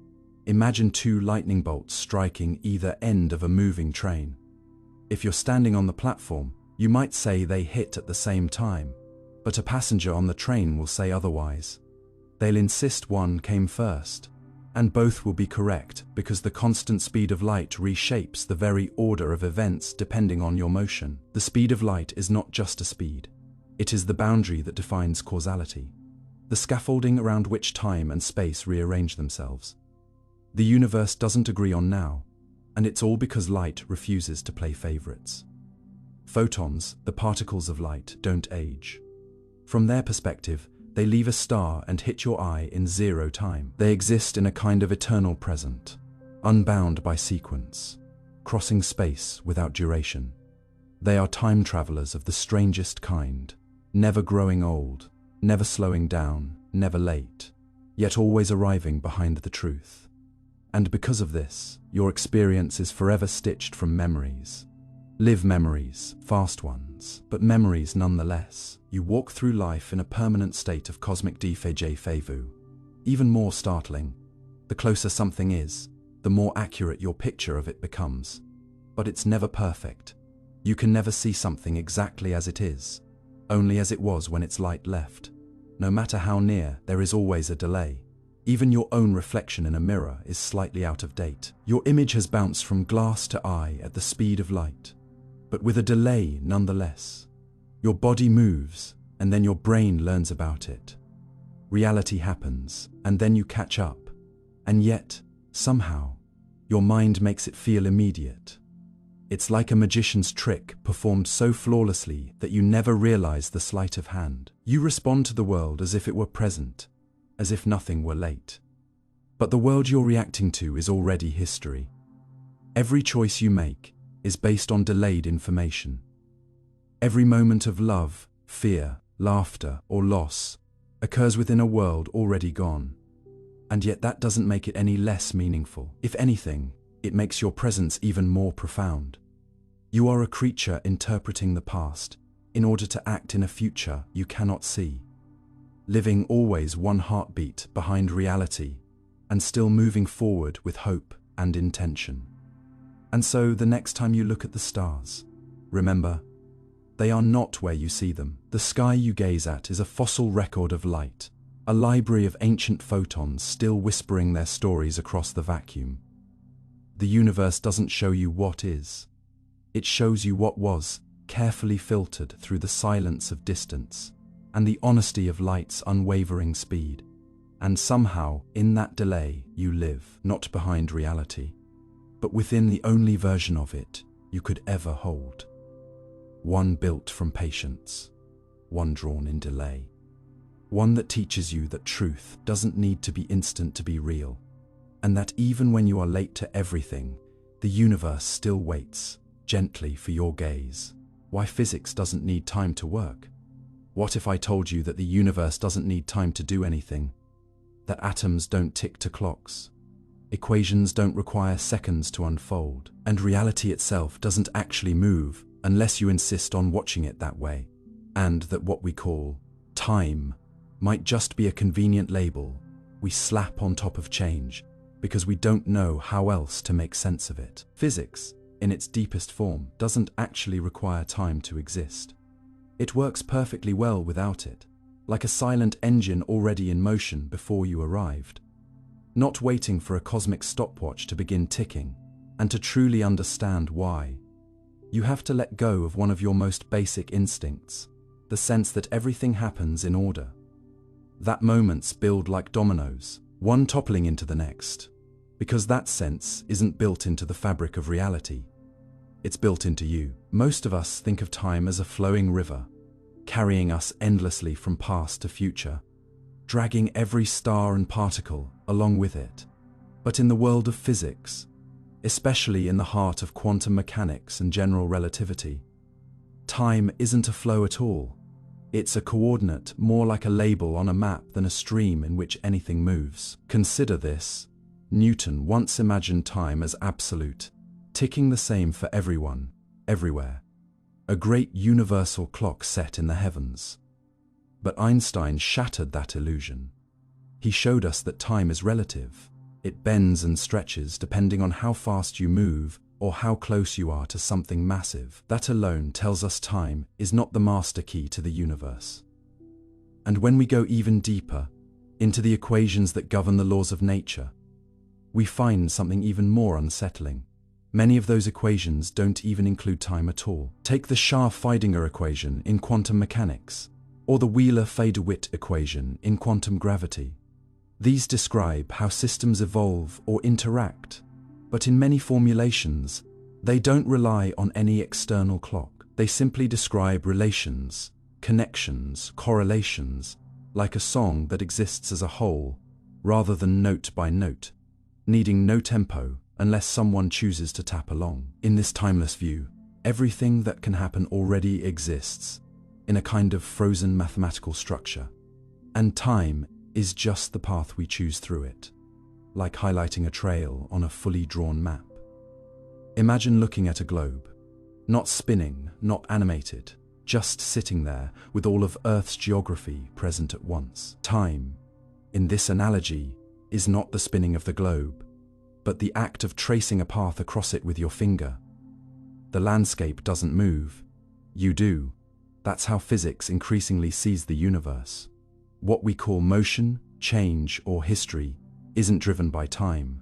It's encoded in the relationships between states. The laws of physics are like a set of rules that describe how one configuration leads to another, but they don't need a ticking clock to enforce that transition. In fact, when physicists try to unify gravity with quantum mechanics, to describe the entire universe in one equation, they often find that time drops out completely.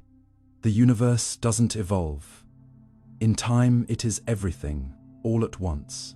That may sound impossible. How can you have change without time? But think about music recorded on a vinyl record. The grooves on the record contain every note, every beat, already etched in place. The music doesn't exist in time. Consciousness is what animates the path. Physics, underneath, is just the grooves. This isn't science fiction.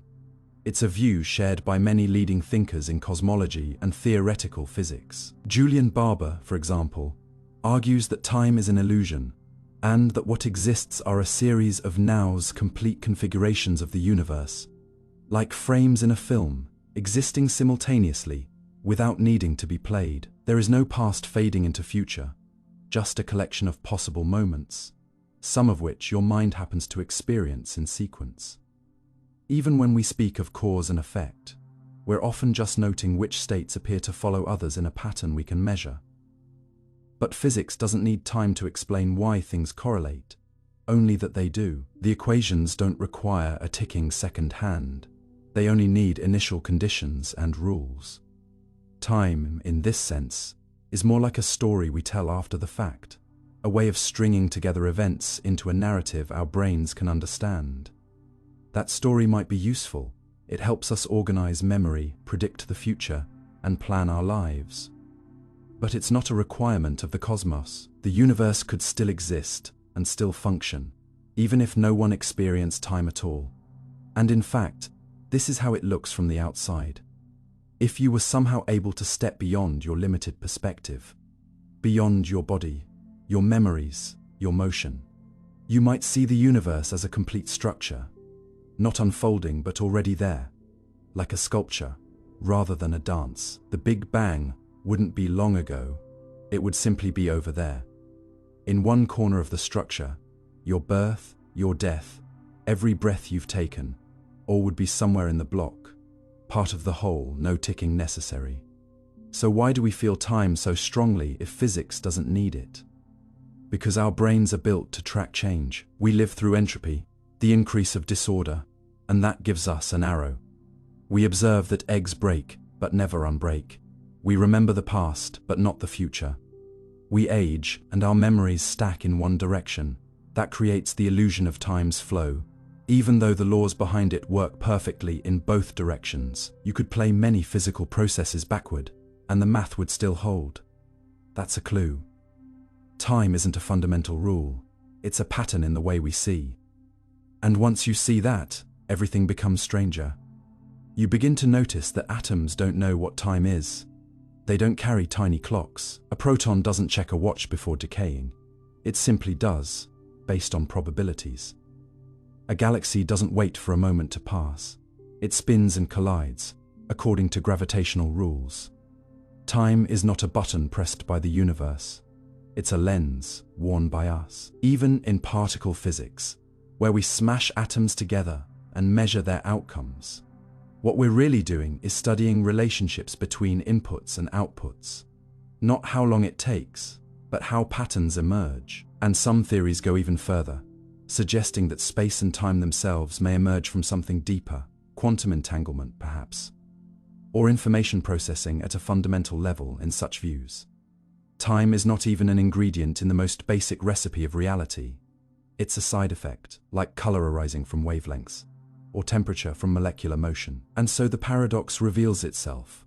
The one thing you feel most intimately, your sense of time passing, is perhaps the most deceiving.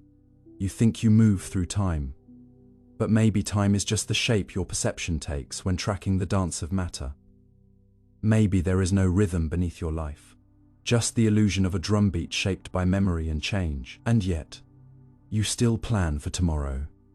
You still wake, dream, age, and wonder.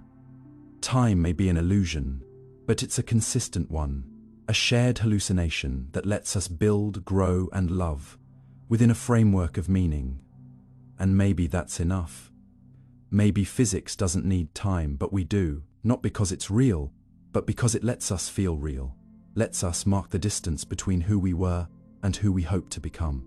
And in that quiet yearning, the illusion becomes beautiful. Not a flaw, but a gift. One that lets you pretend there's a journey even in a place where everything simply is. The illusion of now in Einstein's universe. What if everything you've ever called now was just a personal illusion? An echo stitched together by your senses, arriving a little too late and lasting a little too long. Not because something is wrong with your brain, but because reality itself doesn't believe in now the way you do. We live our lives chained to the idea of the present, as if there's a universal stage where all things happen together in one synchronized moment, like a cosmic clock ticking everywhere in unison. But Einstein shattered that assumption over a century ago, not with speculation, but with proof woven into the very fabric of space and time. In Einstein's universe, there is no universal now, no grand simultaneity, connecting a woman on a train in Paris to a child on a swing in Tokyo. Instead, every observer moves through space-time differently. carving their own timeline through a landscape where now depends on motion and perspective. The moment you consider that the laws of physics allow two people moving at different speeds to disagree on what exists at the same time, you begin to understand the depth of the illusion. Imagine two people passing each other on the street. Just a glance, just a second. In our everyday minds, they shared the same now. But in Einstein's reality, their slices of now don't overlap. One might say a distant star just exploded. The other might say it hasn't yet. Both are correct, because simultaneity isn't fixed. It bends with motion. It stretches with gravity. It melts under the weight of Einstein's equations. The speed of light, an unyielding cosmic speed limit, is what forces this madness into clarity. It acts like the universal gatekeeper, determining what can influence what and when. Since no information can travel faster than light, each observer's now becomes limited to the light that reaches them. Look up at the stars, and what you see isn't the present. It's a patchwork of pasts, some millions, even billions of years old, yet your brain paints it as the current moment. It stitches together this ancient light into one seemingly unified now. But that unity is an illusion, a narrative told by your senses to give you continuity. The universe doesn't deal in nows, it deals in events, points in spacetime. Think of it not as a stage on which things happen, but as a frozen landscape in 4 dimensions, where time is just another axis. You don't move through it, you trace a path within it, like a thread sewing through a tapestry. Each event, your birth, your next breath, your last heartbeat, is a fixed point in that landscape. You don't see it all at once, because your consciousness can only light up one slice at a time, like a flashlight, moving across a dark canyon. But the canyon exists, all of it, already. Einstein himself once wrote in a letter after the death of a friend, "For us believing physicists, the distinction between past, present, and future is only a stubbornly persistent illusion."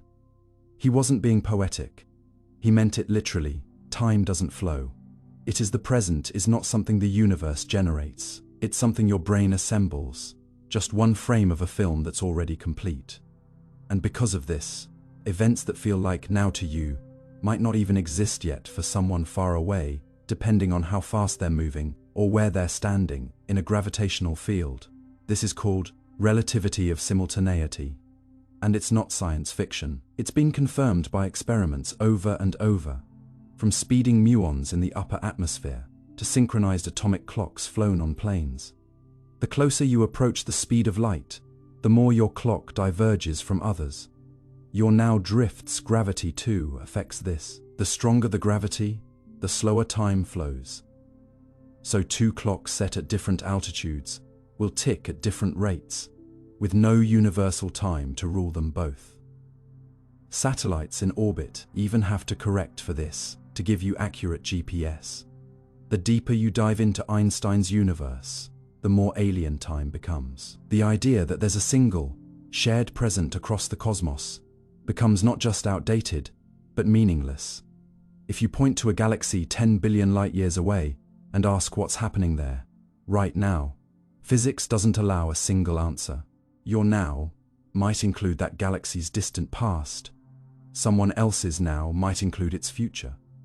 There is no agreed upon truth, only relative slices. Each observer carries their own temporal lens, slicing space-time in ways that cannot be reconciled with anyone else's. And yet, we go on speaking as if we share a moment, as if there is one now where we all belong. We do this because our brains evolved in a narrow range of speeds and scales, where relativity doesn't show its teeth. In the slow dance of daily life, our clocks tick in near unison. Our motions are gentle. Light moves so fast we treat its delays as negligible. But zoom out, think bigger, and the cracks in that illusion widen into canyons. When you stare into the night sky, you are not looking at a universe unfolding in real time. You're gazing across vast tapestries of ancient light. Some of those stars are already dead. Others haven't yet shown you their beginning. There is no cosmic theater curtain rising on the same scene for all of us. There are only observers, each living in their own slice, each defining now differently. And yet, even knowing this, you can't help but feel the present. You taste it. You breathe it. You live in it. You live in it. But what if that feeling isn't a window to the truth, but a side effect of the way your mind sequences memory? Maybe you only ever exist in a single frame, with memory stitching the past and anticipation drawing the future. That's not a flaw, it's a feature. It gives your life meaning, it lets you anchor in a story. But just remember, the universe doesn't need your story to function. It's already written, already stitched, already existing in a multi-dimensional block, where past, future, and every now coexist.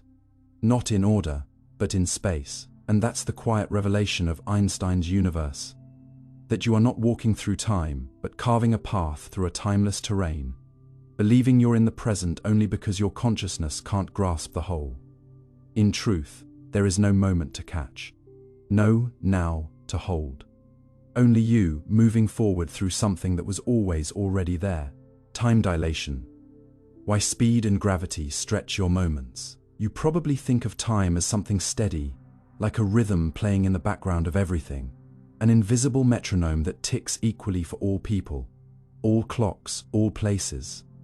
But what if I told you that time can stretch and shrink depending on how fast you move, or how deep into gravity you fall? That it isn't a universal beat, but a malleable thread that tightens or loosens depending on how you tug at it.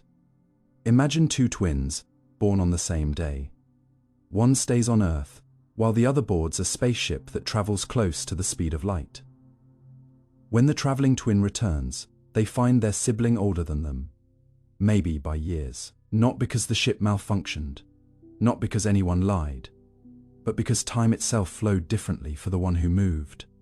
This is not a science fiction story. It's one of the most tested and confirmed aspects of modern physics, predicted by Einstein's theory of relativity, and demonstrated again and again in experiments. From orbiting satellites to particles accelerated in labs. It's called time dilation, and it breaks our common sense idea that time is the same for everyone. Let's start simple.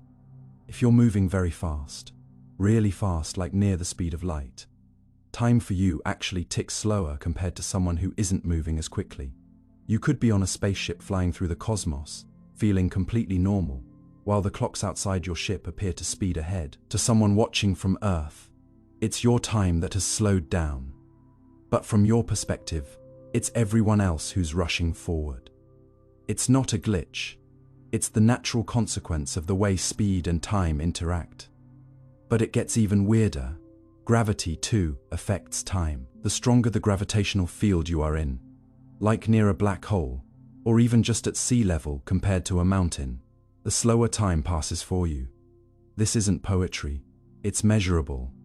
Scientists have placed atomic clocks at different altitudes and found that they tick at different rates. Clocks on airplanes, clocks on mountaintops, clocks in deep space. They all disagree, not because they're broken, but because gravity bends time. You're experiencing this right now, even if you don't notice. If you live at the top of a skyscraper, you age a tiny bit faster than someone on the ground floor. If you are on a plane, your seconds are slightly different from those left behind. These differences are small at human speeds and distances, but they are very real. And when you scale them up to cosmic extremes, they become dramatic.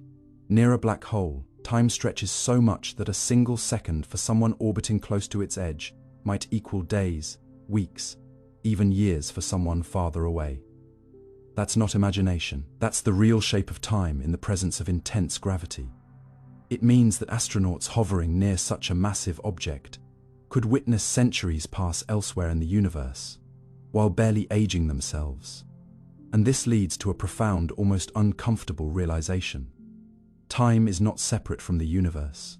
It's woven into it. The fabric of reality is space-time, not space and time. And like any fabric, it can bend, twist, and warp. When you move through space quickly, you squeeze your path through time. When you fall into gravity, it pulls time with you. This is not just a curiosity. It's built into the equations that describe how the universe behaves. GPS satellites, for example, wouldn't work unless they accounted for time dilation. Their clocks tick differently than ours on Earth. And if we ignored that fact, the system would give wildly inaccurate positions. We've also seen it in particles called muons, created by cosmic rays in the upper atmosphere. They decay rapidly, but when moving near the speed of light, they survive longer than expected. Why? Because time slows down for them. Their internal clock ticks slower, and so they live longer, not because of magic, but because of motion. But here's the part that might reshape how you view your own life. Even when you sit still, the Earth spins, orbits the Sun, and flies through the galaxy. You're never truly at rest. And that motion, however small, is constantly nudging your experience of time. You are not just a passenger in time, you are shaping it, stretching it, experiencing it differently than others. Whether you realize it or not, the same applies with gravity. The planet's mass affects how your seconds flow, how your heartbeat marks time. The deeper into gravity you go, the slower you move through the future. And so, your position and motion write your personal timeline, your own unique version of how reality unfolds. This isn't just physics, it's philosophy. Because if time is not absolute, then neither is your experience of life. You and I might share the same moment in conversation, but we are not truly aligned. Our clocks are slightly out of sync. Our paths diverge, subtly but irrevocably. Even memory is shaped by time dilation. Your thoughts travel through your brain with chemical delays. But those delays ride on your local timeline. A fast-moving mind in orbit, or one held in deep gravity, might remember differently. Not because their thoughts are different, but because time itself gave them more or less space to form. We often say life feels longer when it's rich with meaning or action. But what if, in some deeper way, that's not just poetic? What if you really do stretch your moments? Not just emotionally, but physically, through movement, acceleration, or gravity? What if joy and fear, adventure and stillness, are not just states of mind, but slight bends in the river of time itself?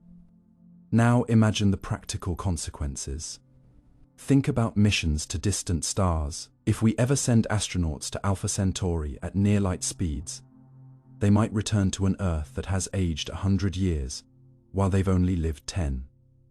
Their friends will be gone. Their culture will be history. They will have skipped forward in time, not with a machine, but with motion. And this is not a dream of science fiction. It's a reality dictated by physics. The faster we go, the more we bend time. The deeper we fall into gravity, the more we stretch seconds into eternities. And yet, all this is invisible to you. You cannot feel time slowing. You cannot watch your seconds distort. But the clocks know, the particles know, the universe knows. Time dilation is not a quirk. It is the universe's honest answer to the question: what happens when you move? What happens when you fall?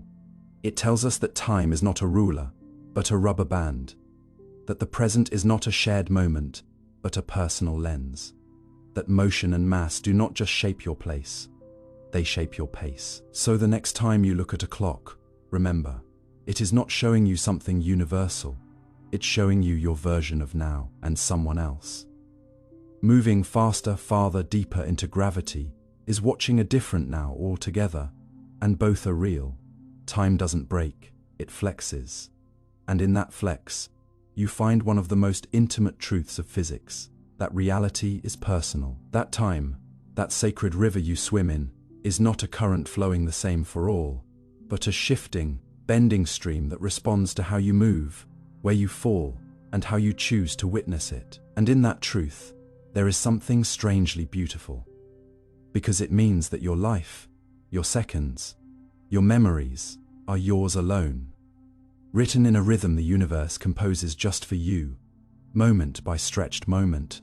Your brain constructs the past in real time. You've never truly seen the world as it is, only as it was, gently reconstructed by your brain, a heartbeat after it happened. As if reality itself were a postcard, mailed with a delay you didn't know existed.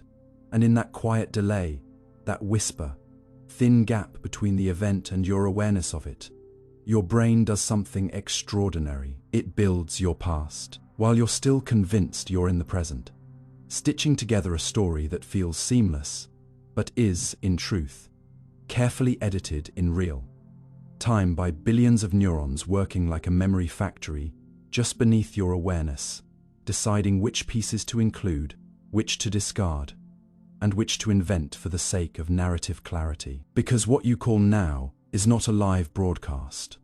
It's a rerun processed and polished. And this gap between what happens and what you experience isn't a minor flaw in your mental machinery, but rather a necessary feature of how your consciousness functions at all, given that your brain receives inputs from eyes, ears, skin, muscles, and internal sensors, all with different latencies. Your eyes detect light almost instantly, but sound takes longer to arrive. Touch takes longer still. And your awareness of movement, balance, and emotion each filter through their own neural pathways, with their own delays, meaning that every second you believe you're experiencing is a carefully choreographed illusion pulled into sync after the fact, a moment that has already passed by the time you feel it, and the person who felt it is already slightly different than the one you are now. Your brain solves this synchronization challenge through a process called temporal binding, aligning all these signals into a single unified perception, much like a film editor, syncing audio and video from different sources. But that alignment takes time, around 80 to 150 milliseconds in simple cases, and sometimes up to 400 milliseconds when more complex decisions are involved, meaning that you are constantly living just behind the real moment, watching your life unfold from a mental balcony, slightly detached from the stage of now. And yet, because this experience feels fluid and whole, you rarely question its authenticity. But you should, because in questioning it, you begin to glimpse how your brain isn't simply a receiver of time, but a storyteller of it, editing reality to suit your survival, often bending it in ways that feel intuitive but are deeply artificial. For example, if a sound and a flash of light occur close together but slightly out of sync, your brain can shift the timing of one to make it feel simultaneous, an effect known as the temporal ventriloquism illusion. And this isn't just a trick of perception, it's a rewriting of causality in your internal world, a form of unconscious time travel your neurons perform without asking permission, because their job is not to show you truth, but to give you coherence, even if that coherence means quietly changing the order of things to make them easier to understand. And this is why a loud crash and a sudden movement often feel like one event, even if they weren't. Your brain merged them, erased the gap, and called it memory. Even stranger, your brain can hold back conscious awareness of a visual image for a fraction of a second while it waits for additional sensory confirmation. Then backdate your perception to the moment it appeared, fooling you into thinking you saw it sooner than you did, a process called postdiction rather than prediction, because it edits after the fact like a historian revising the past to match the present. And if this sounds surreal, consider that this mechanism is happening constantly. Every word you read here, every blink you take, every motion you sense, every fear or joy that arises is wrapped in this quiet latency, where your brain reviews what just happened, composes an interpretation, and then presents it to you as if it's occurring now, like a magician who practiced the trick before you even entered the room. And what's more remarkable is how unaware we are of this gap. We feel so certain that we're in direct contact with the world, but that certainty is part of the illusion itself. A feeling generated by the same neural processes that fabricate your experience of time, just as a film feels continuous, even though it's made of discrete frames, or just as a melody feels whole, even though it's built from separate notes arriving milliseconds apart.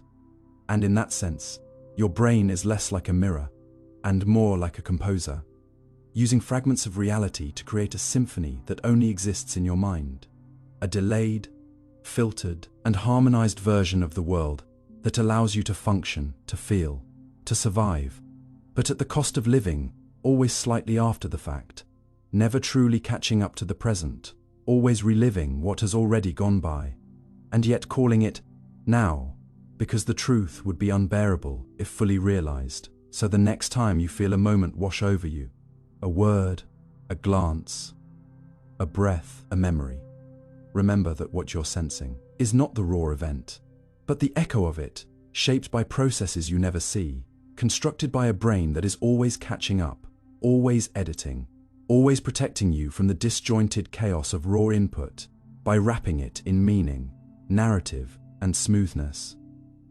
And perhaps that's what consciousness really is. Not a window to the present, but a beautifully delayed mirror to the past, reflecting what just happened with enough elegance that you don't notice. It's already gone, and maybe that's the secret. Maybe life isn't about being perfectly synchronized with time, but about embracing the music your brain composes in the moments just after the beat. Learning to dance not to reality itself, but to the story your mind tells you about it. In real time, a step behind, yet still profoundly alive. Attention alters time. The more you focus, the longer it feels. It's strange how a second can feel like an hour when you are falling, but an hour can disappear like a blink when you are talking to someone you love. And it's not just poetry or perception, it's real, measurable, and built into how your brain works at the most fundamental level.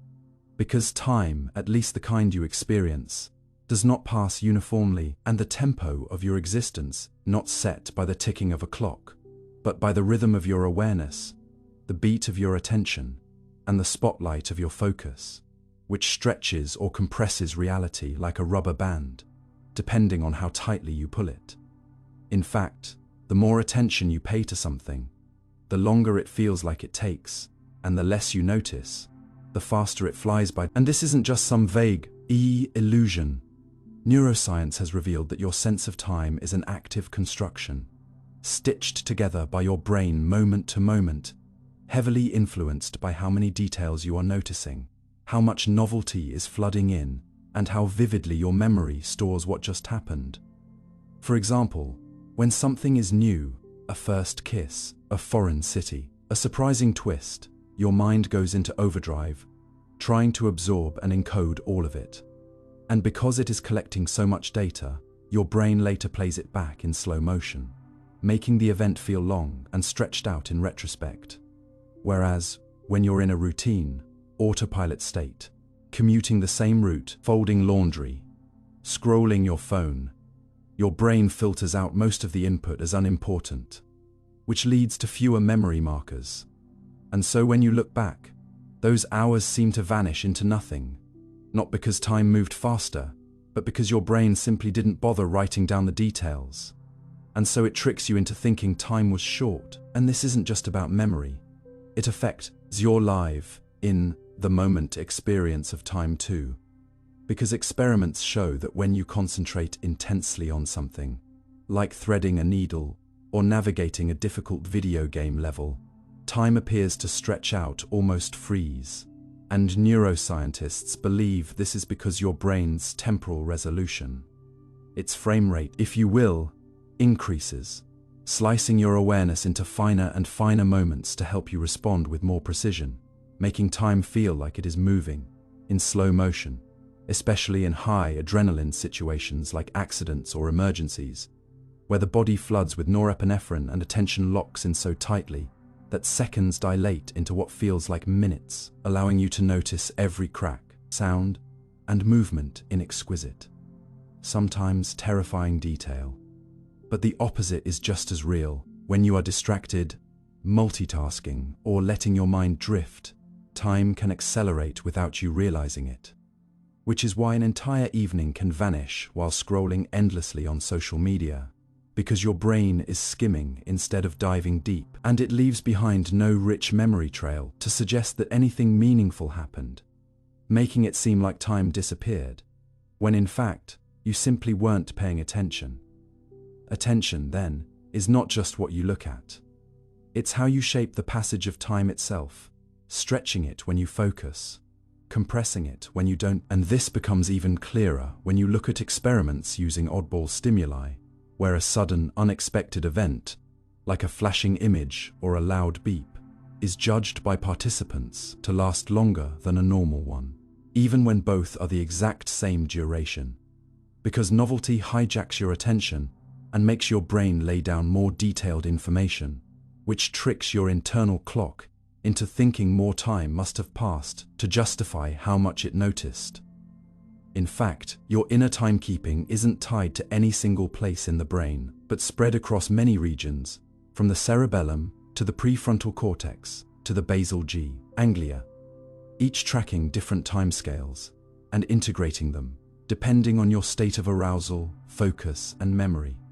And when you meditate, for example, and draw your attention inward, time can either expand or collapse, depending on how deeply you attend to each breath, each passing thought, or each heartbeat, sometimes leading to the feeling of timelessness, and other times making a few minutes feel like an eternity. And here's something even stranger. The more attention you spend predicting what will happen next, the more your sense of the present shifts forward in time, as if you are living slightly ahead of reality, while the more attention you spend reviewing what just happened, the more your sense of now slides into the past, meaning your subjective present is not fixed. It's like a spotlight. You move forward or backward, depending on where your attention is anchored. And this spotlight can be widened to feel connected to everything, or narrowed to such a sharp beam that you forget the world exists outside it. And this is how deep focus, or flow states, work. By drowning out everything except the task at hand, suspending your sense of time entirely, and making hours vanish as if they never existed at all. Not because they didn't, but because your brain never marked them down as distinct events. Even emotions play a role. Fear makes time crawl because your brain is absorbing more details. Per second, grief stretches days into aching eternity, because every moment is laden with meaning and joy, especially in children, makes time expand because novelty, emotion, and play all magnify attention and deepen memory. And yet, as we age and settle into routines, time speeds up, not because the days are shorter, but because fewer things surprise us, fewer firsts occur, and fewer details grab our attention, which leads to the haunting feeling that life is accelerating, when in fact, our attention is thinning, our memories are becoming less textured, and our inner clocks are quietly skipping beats.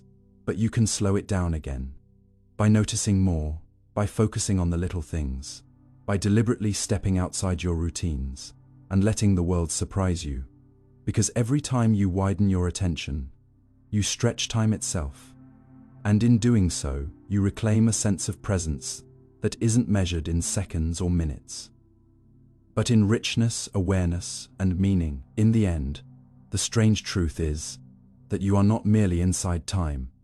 Time is inside you, bent and sculpted by how you choose to see. And the more clearly you look, the more time you seem to find, hidden not in clocks or calendars, but in the folds of your own consciousness, waiting patiently to be unwrapped. The mind's ability to slow down time in fear. There's a moment, just before something terrible happens, when the world seems to stretch like warm taffy, thick and slow, and you feel it. The air grows heavy, each sound rings sharper, every detail around you blooms in exaggerated clarity, as if time itself is being peeled open and held in place. Whether it's the split second before a car crash, the instant you lose your footing, or the jolt of realizing danger is closer than you thought, your brain performs something extraordinary. It takes the ordinary ticking of moments and slows them down. Not because the universe has changed, but because you have, because your mind, under fear, transforms into a high-speed processor, recording reality in ultra-definition, compressing milliseconds into packets dense with sensation, decision, and survival. And this isn't just a poetic metaphor, it's a real, measurable, neurologically validated phenomenon, where your perception of time distorts under acute stress. Not because time flows differently, but because your mind switches modes, shifting into an evolved, ancient pattern, designed to maximize your chance of staying alive. When a threat appears, your brain activates the amygdala, the emotional alarm bell, which rapidly floods your system with stress hormones like adrenaline and cortisol, heightening awareness, increasing heart rate, sharpening senses, and flooding working memory. But here's the twist. In this heightened state, your brain doesn't merely react faster. It begins to record more densely, capturing a higher frame rate of the world, so that after the danger passes, you recall the event in extreme detail, giving the illusion that it took longer than it really did. This is called time dilation in fear. And it explains why people in life-threatening situations often say, "Everything slowed down," or "I had time to think through every possibility in a second." When in reality, what's happened is not that time has slowed, but that your brain has sped up, squeezing more perception into the same temporal space. And this phenomenon has been tested in one experiment. Researchers at Baylor College of Medicine dropped volunteers backwards in freefall for 2.5 seconds and asked them to read a number flashing rapidly on a screen during the fall.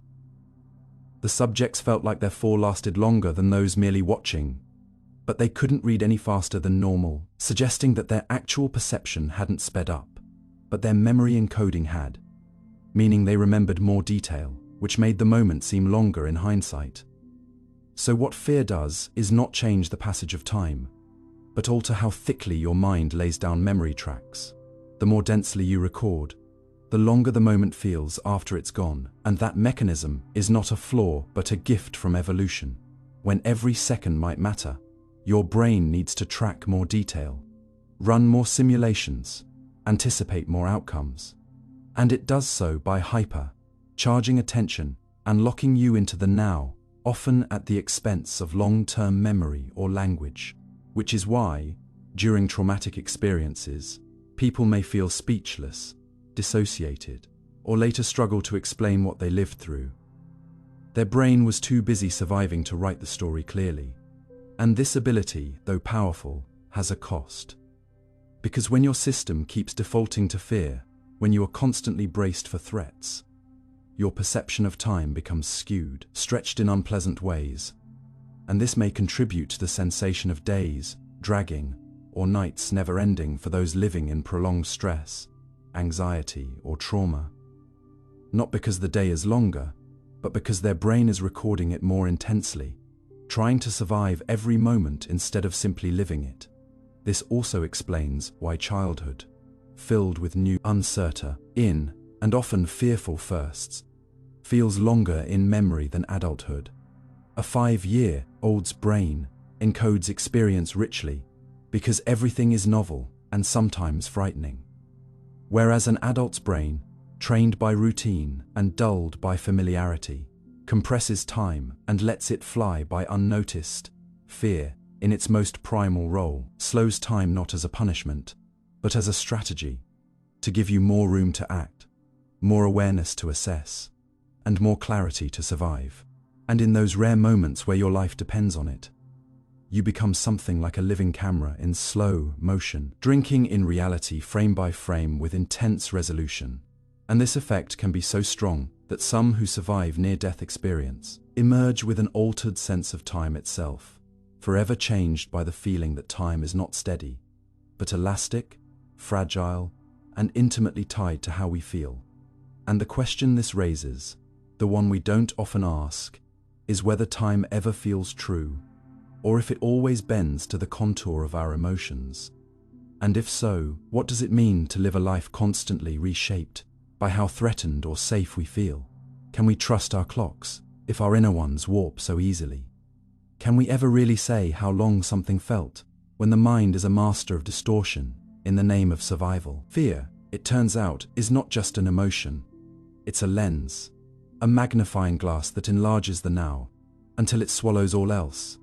And understanding this is not just a curiosity. It is a way to understand why some people feel stuck in moments long gone, why trauma echoes across years, and why healing requires not just safety, but a reclaiming of your temporal rhythm, your ability to pace the world again at your own speed. Because when you no longer live in constant fear, when your body no longer braces for danger, your perception of time can soften again, and days can shrink back to their proper size. And the hours between events can regain their ordinary shape, and you can return to the flow where time doesn't lurch or stretch or suffocate, but instead unfolds gently, moment by moment, without the need to survive it, simply to be in it. And that, perhaps, is the quiet miracle of safety, not just peace, but the return of natural time, where fear no longer edits the story of your life in slow motion. Neural synchrony and fabric of perceived time, your perception of time, the steady hum of before, now, and after, isn't something you passively receive from the world. Like light or sound, it's something your brain actively manufactures through patterns of electrical rhythm, a silent dance of synchrony that turns chaos into continuity. And without it, the world wouldn't feel like it moves forward at all. It would just be noise, a jumble of disconnected sensations, like watching a movie where all the scenes are randomly shuffled, flickering with no meaning, no story, no time. Deep inside your brain, billions of neurons fire off tiny electric pulses every second. And while that sounds messy, they're not just shouting into the void, they're syncing up, falling into rhythms, aligning like fireflies blinking in unison, like instruments in an orchestra playing a coherent melody. This alignment is called neural synchrony, and it's not just beautiful. It's crucial because it's how your brain decides what counts as now. When different brain regions fire in harmony, they become able to communicate efficiently, bundling information together into tiny pockets of experience that your consciousness interprets as moments. And those moments, stitched together, become your sense of time. The strangest part: this stitching isn't automatic. Your brain decides, based on the frequency and timing of incoming signals, what counts as one moment and what belongs to the next, like a film editor cutting scenes into a coherent story. For example, if a sound and a light occur close together, your brain might merge them into one event. Not because they really happened at the same time, but because your brain's internal rhythms group them that way. That grouping happens inside a narrow window of time called the temporal binding window, a range of about 80 to 200 milliseconds. And everything that enters within that window is perceived as simultaneous. But this window isn't fixed. It flexes and stretches depending on your brain's current synchrony. When your brain is alert, focused, and synchronized, the window tightens, letting you perceive finer distinctions in time, such as hearing each note in a fast piano melody. When your brain is tired or distracted, that window widens, events blur together, time feels more sluggish, and the clarity of sequence fades. What's especially fascinating is how different rhythms in your brain, from slow theta waves during meditation to fast gamma waves during focused thought, play distinct roles in creating this experience. Gamma waves, for instance, help with the precise timing of perceptions, binding together features like color, shape, and motion into a single coherent moment.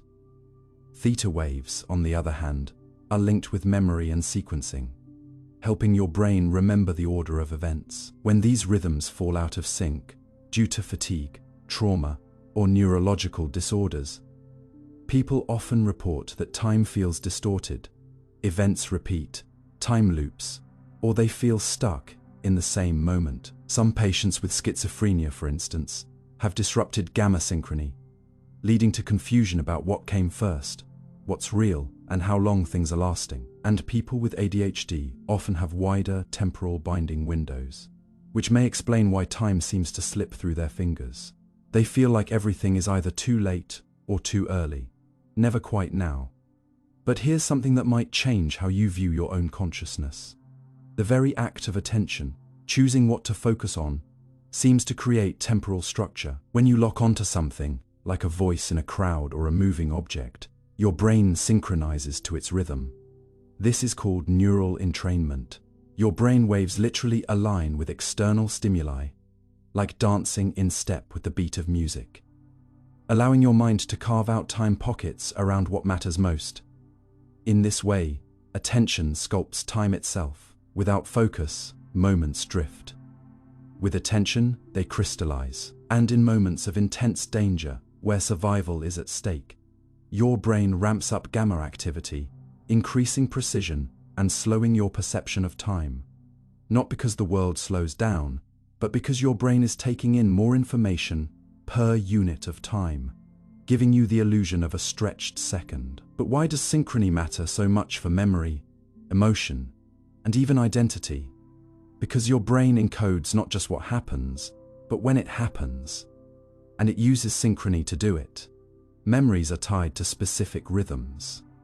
When you recall a past event, your brain tries to recreate the original synchrony that occurred during it. In essence, to remember something is to replay a specific rhythm, disrupt the rhythm, and the memory becomes fuzzy. This is why brain stimulation techniques, like transcranial magnetic stimulation, aim to restore proper synchrony in patients with Alzheimer's or depression, in hopes of rebuilding the rhythm of thought and time. Even more remarkably, synchrony happens not just within one brain, but between brains.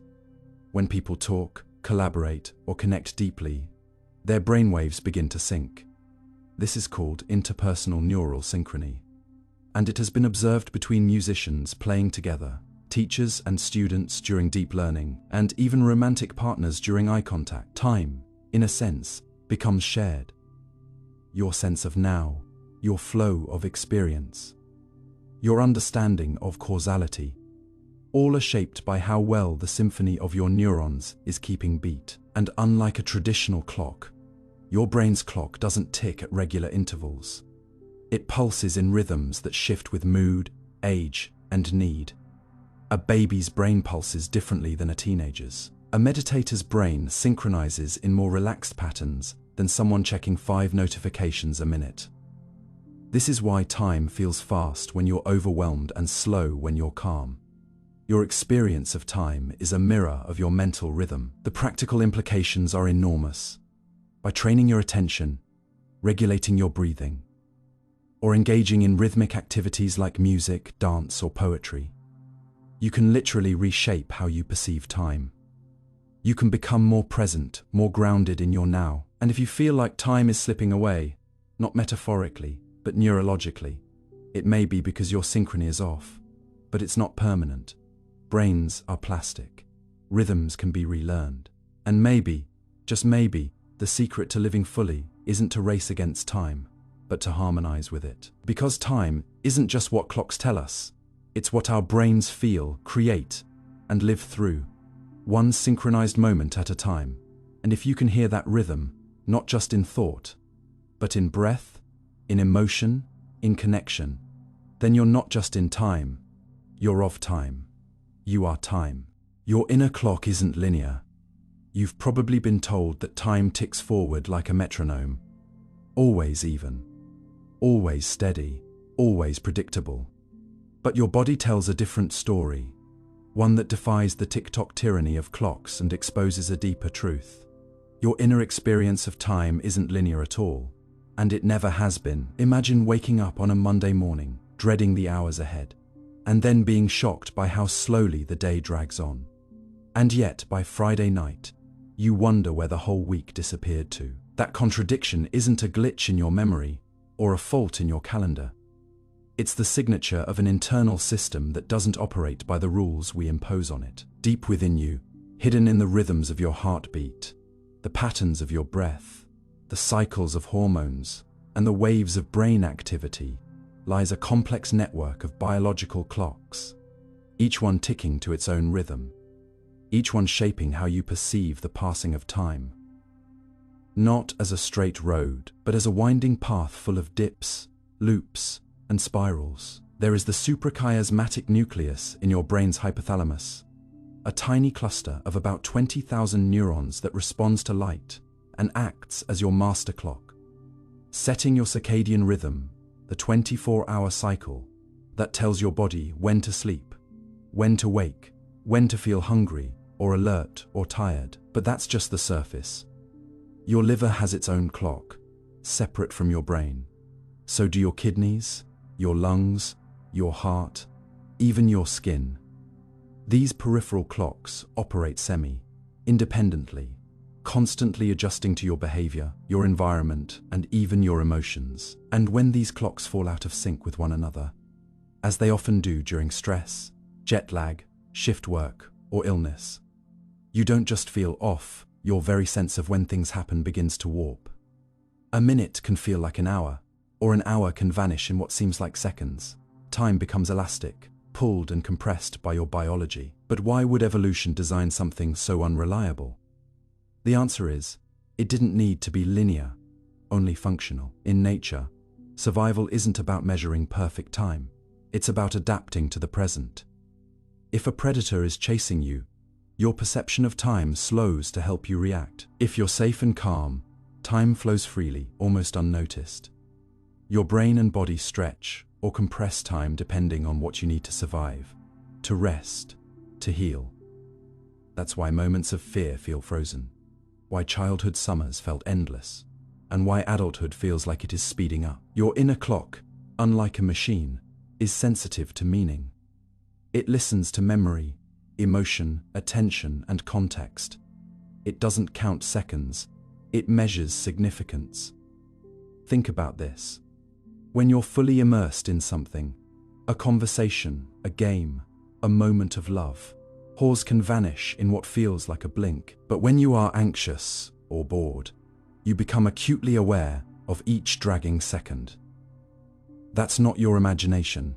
It's your temporal perception being modulated by neurotransmitters like dopamine, norepinephrine, and cortisol. And it gets stranger.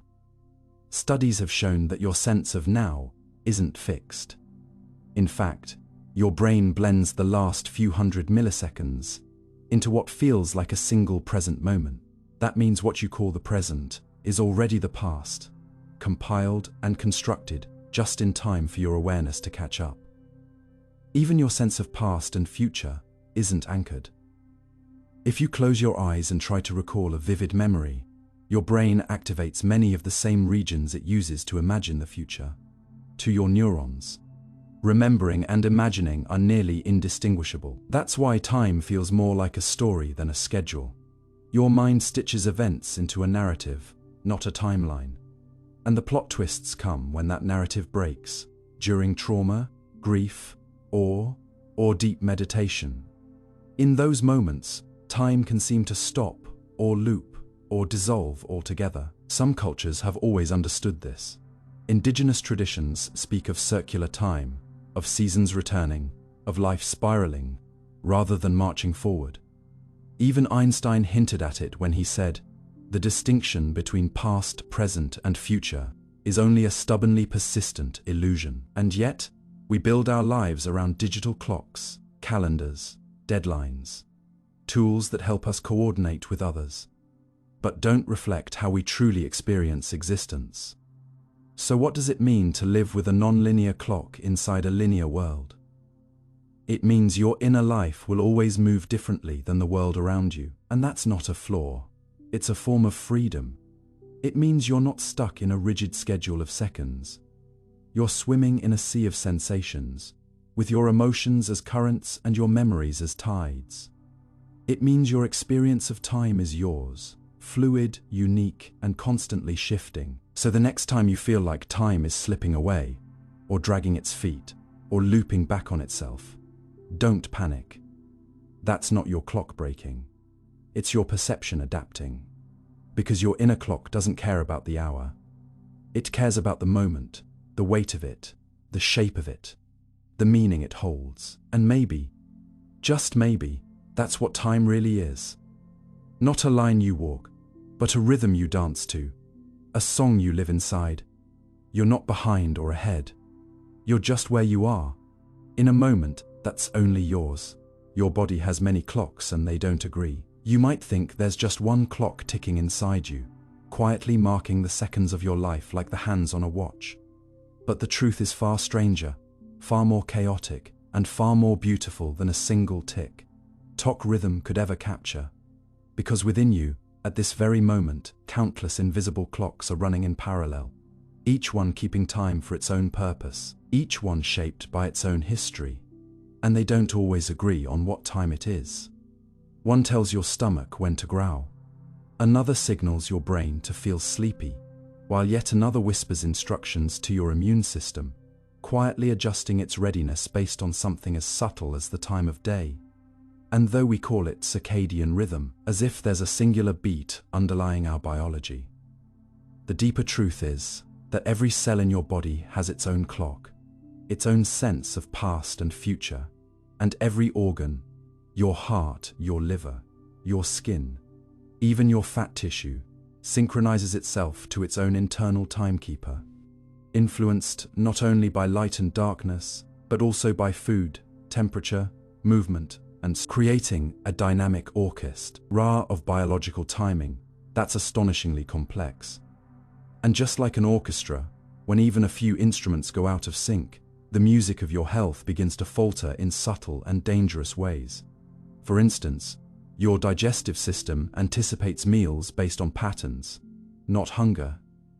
And when you eat at erratic hours, your gut clock gets confused, leading to slower metabolism and inflammation, while your brain's master clock, anchored in the suprachiasmatic nucleus of your hypothalamus, tries to maintain order by responding to sunlight, aligning your sleep-wake cycle to day and night. But if your liver's clock is running late because you had a midnight snack or a stressful evening, it might take hours to catch up. And the result is internal jet lag. You feel groggy, disconnected, mentally foggy, not because you slept less, but because your clocks are arguing. And this internal disagreement, this temporal dissonance between your organs, is something most people never feel directly. Yet it ripples outward into your mood, your immunity, your appetite, and even your long-term risk of disease. Shift workers know this well, as their schedules push their biological clocks into constant misalignment, increasing their risks for everything from diabetes to depression. And yet, the fascinating thing is that these clocks are not rigid. They can be trained, gently nudged back into harmony, because they're made of gene networks that oscillate like waves, rising and falling in activity across the day, responding to environmental cues known as zeitgebers, literally time givers, like light, food, temperature, and movement.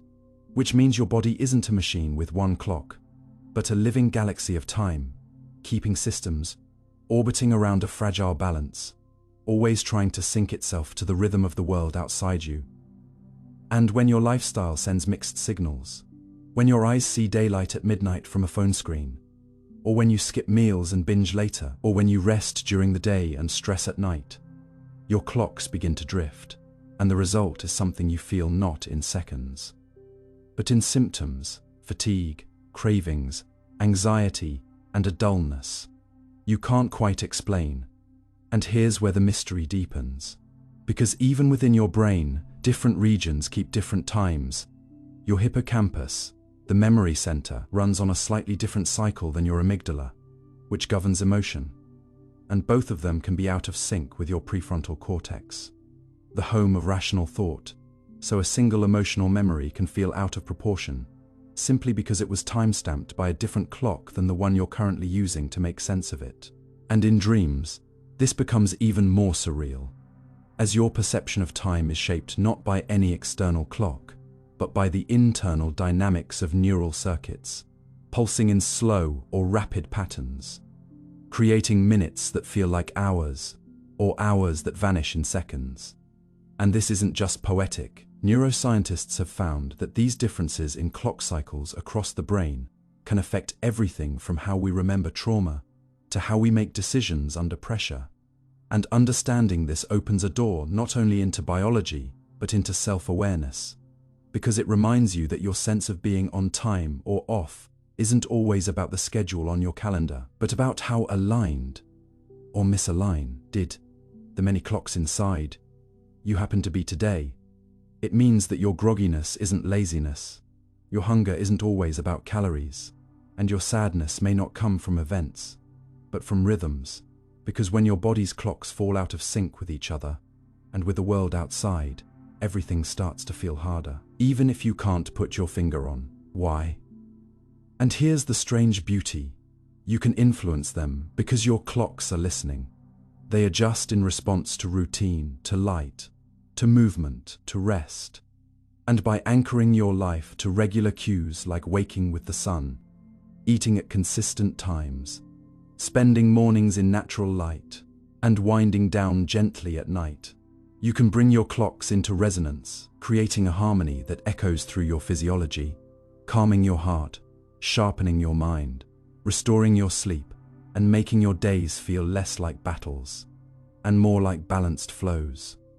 And once you realize this, once you feel the deep internal music of your own body playing in time again, it becomes easier to forgive your foggy mornings, to understand your restless evenings, to be patient with your own strange rhythms. Because now you know, there is no single right time inside you. There is only the delicate dance of many clocks, trying to agree on what it means to be you in this moment. Circadian rhythms. How your cells experience time, the clock you wear on your wrist, is not the true keeper of time. Because real time flows inside you, written into the very rhythm of your cells, echoing through your body, like a silent orchestra you didn't know you were conducting. Every second you live, trillions of microscopic musicians. Your cells are playing to their own internal beat, and that beat is what we call your circadian rhythm. An invisible yet powerful biological timer that doesn't care what your calendar says, what your phone displays, or when the workday starts. Your body experiences time from the inside out. It feels time. It remembers time, and it reacts to it in ways that shape nearly everything you are.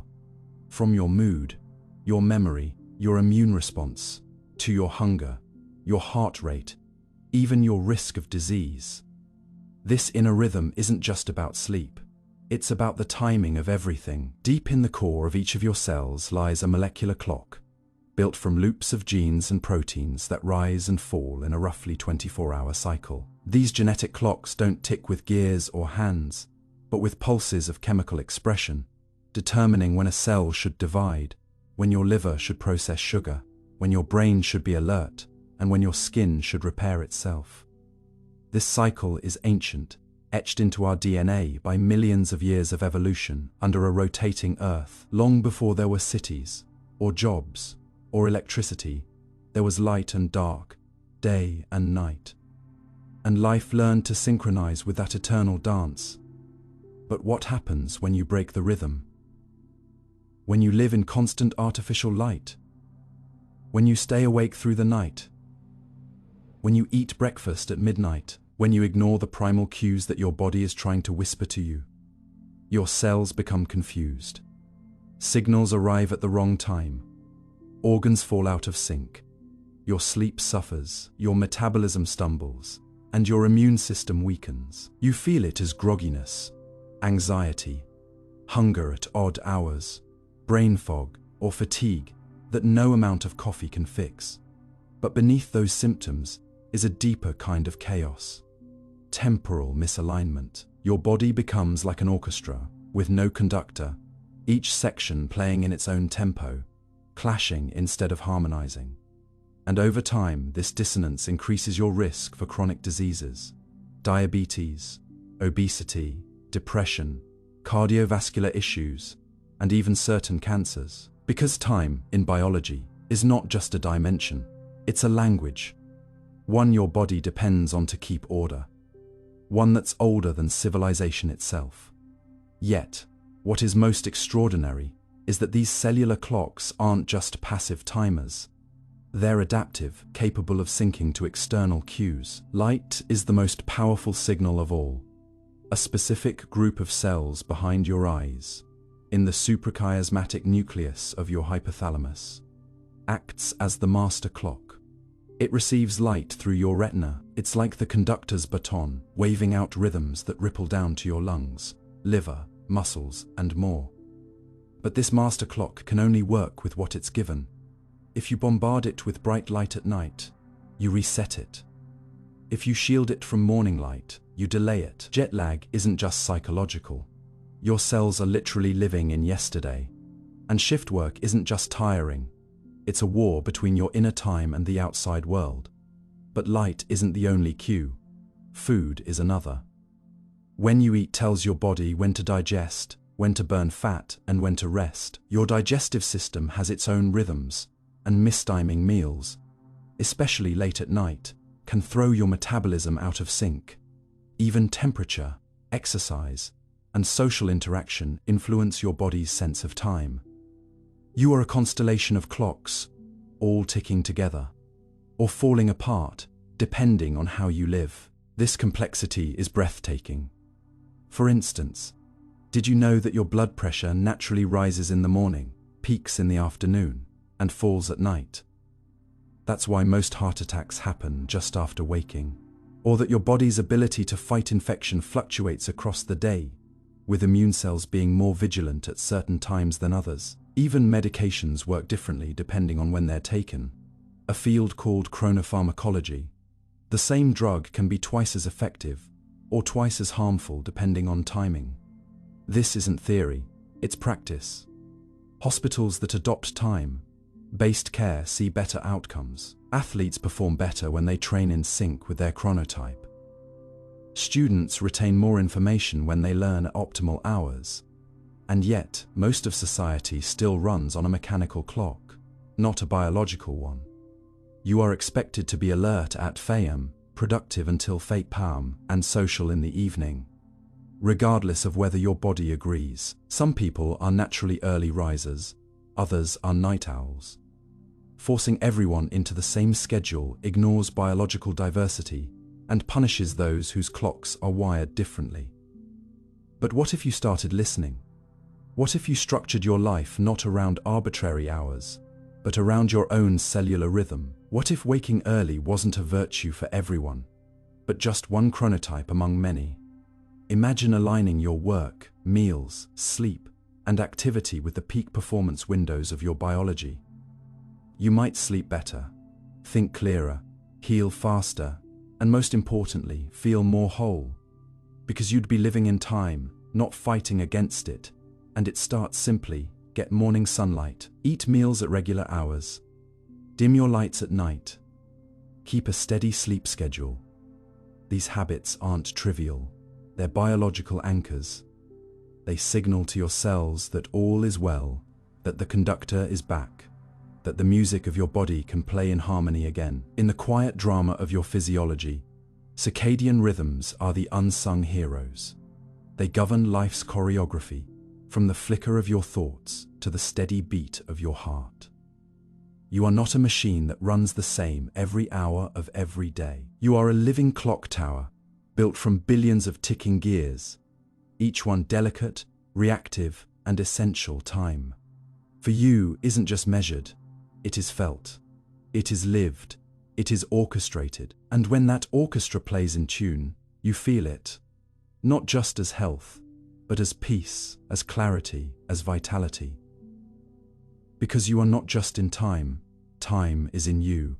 And when you honor it, it honors you back. Aging is the body's interpretation of motion. When you start measuring the passage of time not by calendars or clocks, but by the slow emergence of lines in the mirror, the heaviness of your steps, and the quiet erosion of energy that once seemed endless, you begin to sense that aging might not simply be about time passing, but about how your body interprets motion itself. Because aging, in its deepest sense, isn't just the ACC, accumulation of wear, or the decay of cells. It's the story your body tells itself about how it moves through the world. A biological interpretation of motion, friction, inertia, and rhythm that gets woven into every heartbeat, breath, and blink without you ever noticing. Until suddenly you do, and you realize that perhaps we don't age because time exists, but because our bodies feel time as motion, and the way they process that motion determines how we deteriorate, how we repair, and how we endure, as if every stride we take, every pulse of effort, every burst of movement is interpreted by the body as a signal, a data point, used to decide whether it should build up or break down, whether it should stretch forward into vitality or retreat inward toward decay, meaning that aging is not a passive consequence of time, but an active physiological judgment of how much change, motion, and resistance we've absorbed over a lifetime. like a lifelong negotiation between entropy and energy, where the terms are set by how your tissues, mitochondria, and neural circuits perceive your physical engagement with the world. And this turns aging into something startlingly dynamic, because it suggests you are not simply getting older by the minute, but by the motion, by the frequency and style of your movements, by how consistently and effectively you disrupt the pull of stillness, by how often you challenge gravity and ignite the intricate ballet of muscle, bone, and brain that your body sees as youth. And when you stop doing that, when movement becomes limited, repetitive, or dull, your body may begin to interpret that as a cue for decline, as if it's no longer needed in the same way, as if it can begin to conserve, shut down, shrink age. This interpretation of motion isn't metaphorical. It's deeply biological, grounded in the way your cells sense mechanical strain, tension, vibration, and fluid dynamics. Inside your muscles, bones, and connective tissues, there are mechanoreceptors, tiny molecular machines that detect stretch, pressure, and movement, and send signals to your DNA to either activate growth pathways or trigger degradation. And when you move regularly, especially in varied, non-repetitive ways, these receptors tell your cells, "We're still needed, keep building." But when you stop, or when movement becomes too predictable, too limited in range, or those same signals quiet down, and the balance tips toward disuse and degeneration, leading not only to muscle loss, but to cellular senescence, mitochondrial slowdown, and even brain fog, because your brain too interprets motion, or the lack of it, as a measure of relevance. In fact, regions like the hippocampus, vital for memory and learning, are stimulated by physical activity, particularly complex motion, involving coordination, novelty, and engagement with space. And when those stimuli fade, your nervous system begins to assume you're preparing for withdrawal from the world, which biologically translates into reduced neurogenesis, weakened plasticity, and cognitive drift, making it increasingly difficult to process new experiences or adapt to change, all of which reinforces the aging cycle. Not because you are older in years, but because your body has decided, based on motion, that you are. Even your bones are not static objects, but living tissues that remodel in response to stress and strain. This is Wolff's law in action. Bones strengthen when loaded, weaken when idle, and your joints, often blamed for the aches of aging, are deeply reliant on movement to maintain the lubrication of synovial fluid and the resilience of cartilage, meaning that immobility accelerates their deterioration more than years themselves do. And when movement becomes pain, limited, cautious, or avoided, a feedback loop begins, where discomfort leads to less motion, which leads to more deterioration, which leads to more discomfort, and your body, reading this loop, interprets it as aging. But the most intriguing part is how your cells measure motion, not just through the large visible movements, but also through micro movements. The subtle shifts in posture, the rhythmic expansion of your lungs, the pulsing of blood through vessels, the tiny adjustments your muscles make to keep you upright, and even how your organs move within you as you breathe and bend. This internal dance of motion, often invisible and unconscious, is critical to your body's sense of vitality. And when it slows or stops, due to sedentary living, chronic stress, or injury, the biological consequences unfold quietly but powerfully, as if the body, deprived of movement, assumes the environment has grown static, and thus begins its own internal stillness in response. What if we told you that even time perception is modulated by motion? Studies show that people who move more perceive time differently. They often report days feeling fuller, richer, longer, not because they're doing more, but because their brains are registering more physical variance, which acts as a temporal anchor. Whereas those who remain still, who spend hours in sedentary environments with minimal bodily engagement, often report time blurring together, speeding by in indistinct stretches, which has psychological consequences that feed into the aging narrative. Boredom, listlessness, a sense of time wasted, all of which affect motivation, mood, and physical initiative, which again feeds into the body's interpretation that it is safe to wind things down, to invest less energy into maintenance, repair, and resilience. Even your immune system listens to these signals. Movement triggers anti-inflammatory responses, mobilizes immune cells, and enhances surveillance mechanisms that detect and eliminate damaged or precancerous cells. But when motion stops, inflammation increases, immune vigilance drops, and aging accelerates at a cellular level long before symptoms appear. But perhaps the most profound implication of this view is that aging is not just a thing that happens to you. It is a thing your body chooses to initiate or resist based on how much motion it sees, hears, and feels. This means that how you move, how often you move, how creatively you move, and how joyfully you move, all send direct instructions to your biology about whether to age rapidly or slowly. If your body is a storyteller, motion is the language through which it writes your age into your tissues. And this is why two people of the same chronological age can look, feel, and function decades apart. Because one body has been told, through rich and varied motion, that it is still very much alive, needed, vibrant, and the other, through stillness and repetition, has been quietly told that it is fading. And yet, this is not about exercise in the traditional sense. It's not about pushing harder or logging hours at the gym. It's about reintroducing novelty, diversity, spontaneity into your physical world.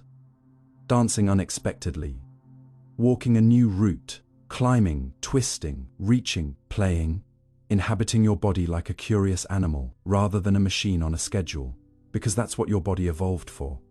Not rigid workouts, but adaptable, responsive, full-spectrum movement that sends the message: I am engaged with the world. I am adaptable. I am still here. So perhaps we should reimagine aging not as a decline, but as a conversation between motion and interpretation. A dynamic, ongoing feedback loop where your body asks, are we still in motion? Are we still interacting with the world?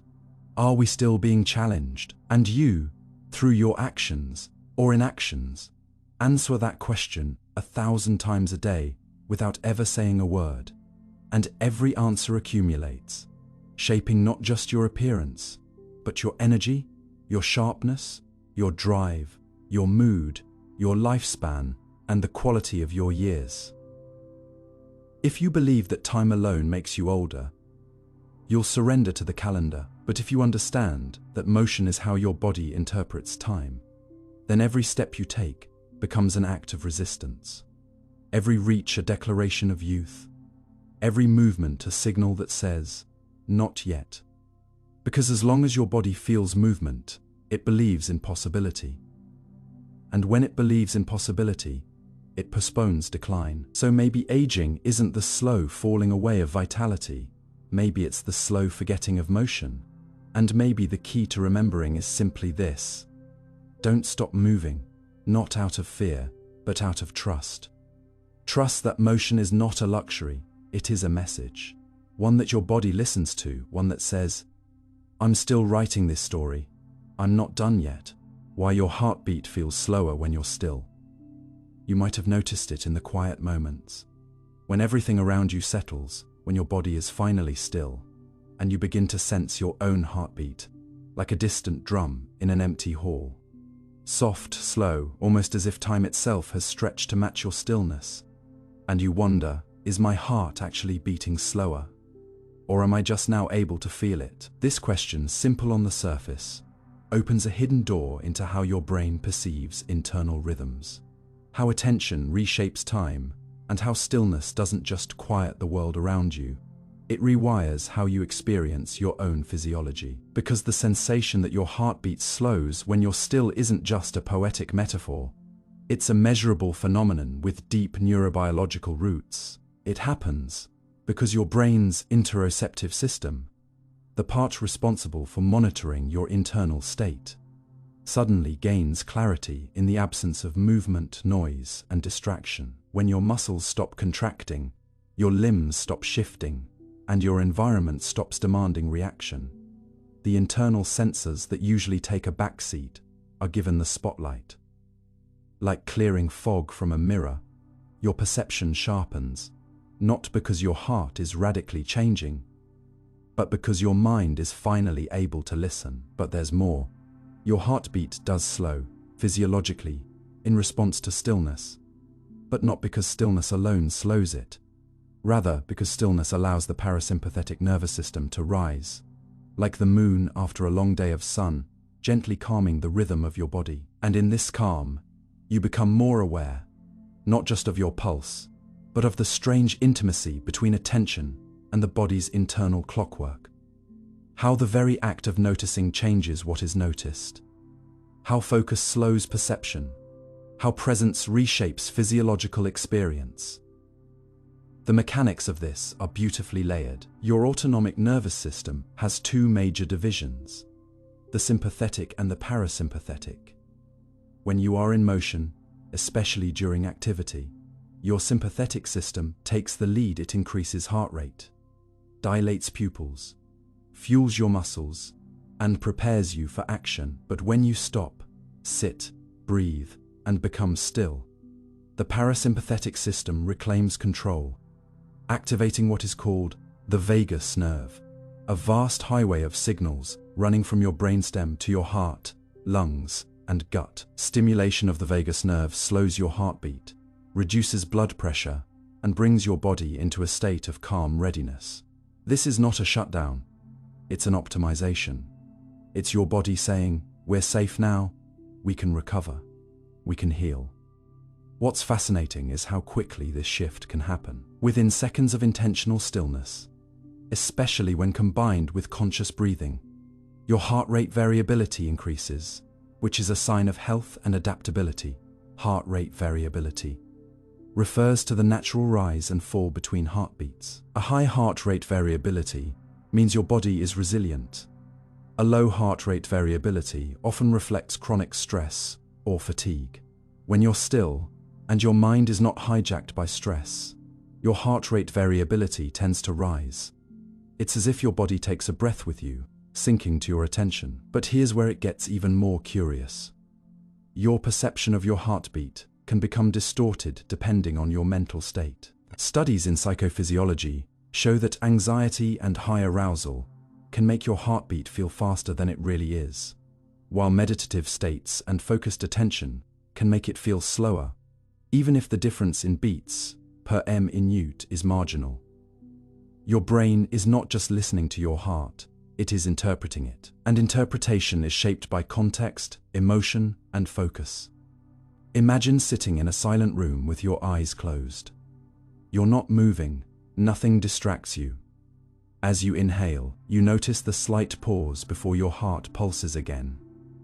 You count the seconds, and it feels like your heart has slowed, like it's sinking deeper into stillness. Now contrast that with being in a noisy crowd, rushing to catch a train. Your heart may beat at the same rate, but you won't feel it. It's drowned out by the sensory storm around you. In one scenario, your perception is expanded. In the other, it's narrowed. The heartbeat hasn't changed dramatically, but your experience of it has. And that's the secret. Stillness expands perception.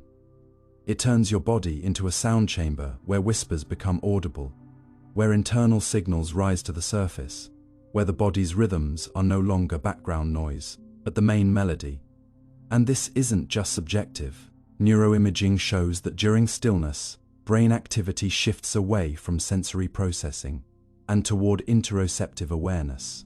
Areas like the insular cortex, the brain's hub for internal perception, light up. You are, in a very real way, becoming more embodied, more present within your own physiology. And in that heightened awareness, everything feels slower. Not because time has changed, but because your bandwidth for internal signals has widened. But it goes even further. There is something called the temporal resolution of interoception, a fancy way of describing how quickly and clearly your brain can detect changes in internal states. This resolution is plastic. It improves with practice. That's why people who meditate regularly, or who engage in breathwork, tend to have a stronger sense of their heartbeat, even down to individual pulses. They report their heartbeat slowing more dramatically during stillness, not because they have a superior nervous system, but because they've trained their attention to detect subtleties others miss. And this training can shape health. Higher interoceptive awareness is linked to better emotional regulation, lower inflammation, reduced anxiety, and even faster recovery from illness.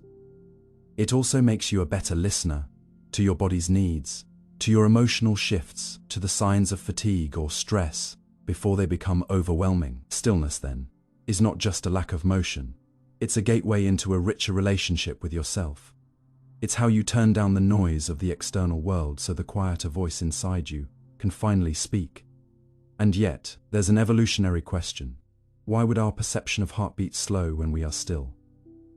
One theory is that in ancient environments, stillness was associated with safety. When you were hiding, watching, or resting, your body wanted to conserve energy and remain undetectable. A slower heart, a quieter presence, was advantageous. In contrast, when moving or escaping, the heart needed to race, not just for function, but to match perception, to prime attention for danger. That evolutionary wiring remains. When we are still, our biology assumes peace. But our modern world often overrides this. We sit still while reading headlines that spike our cortisol.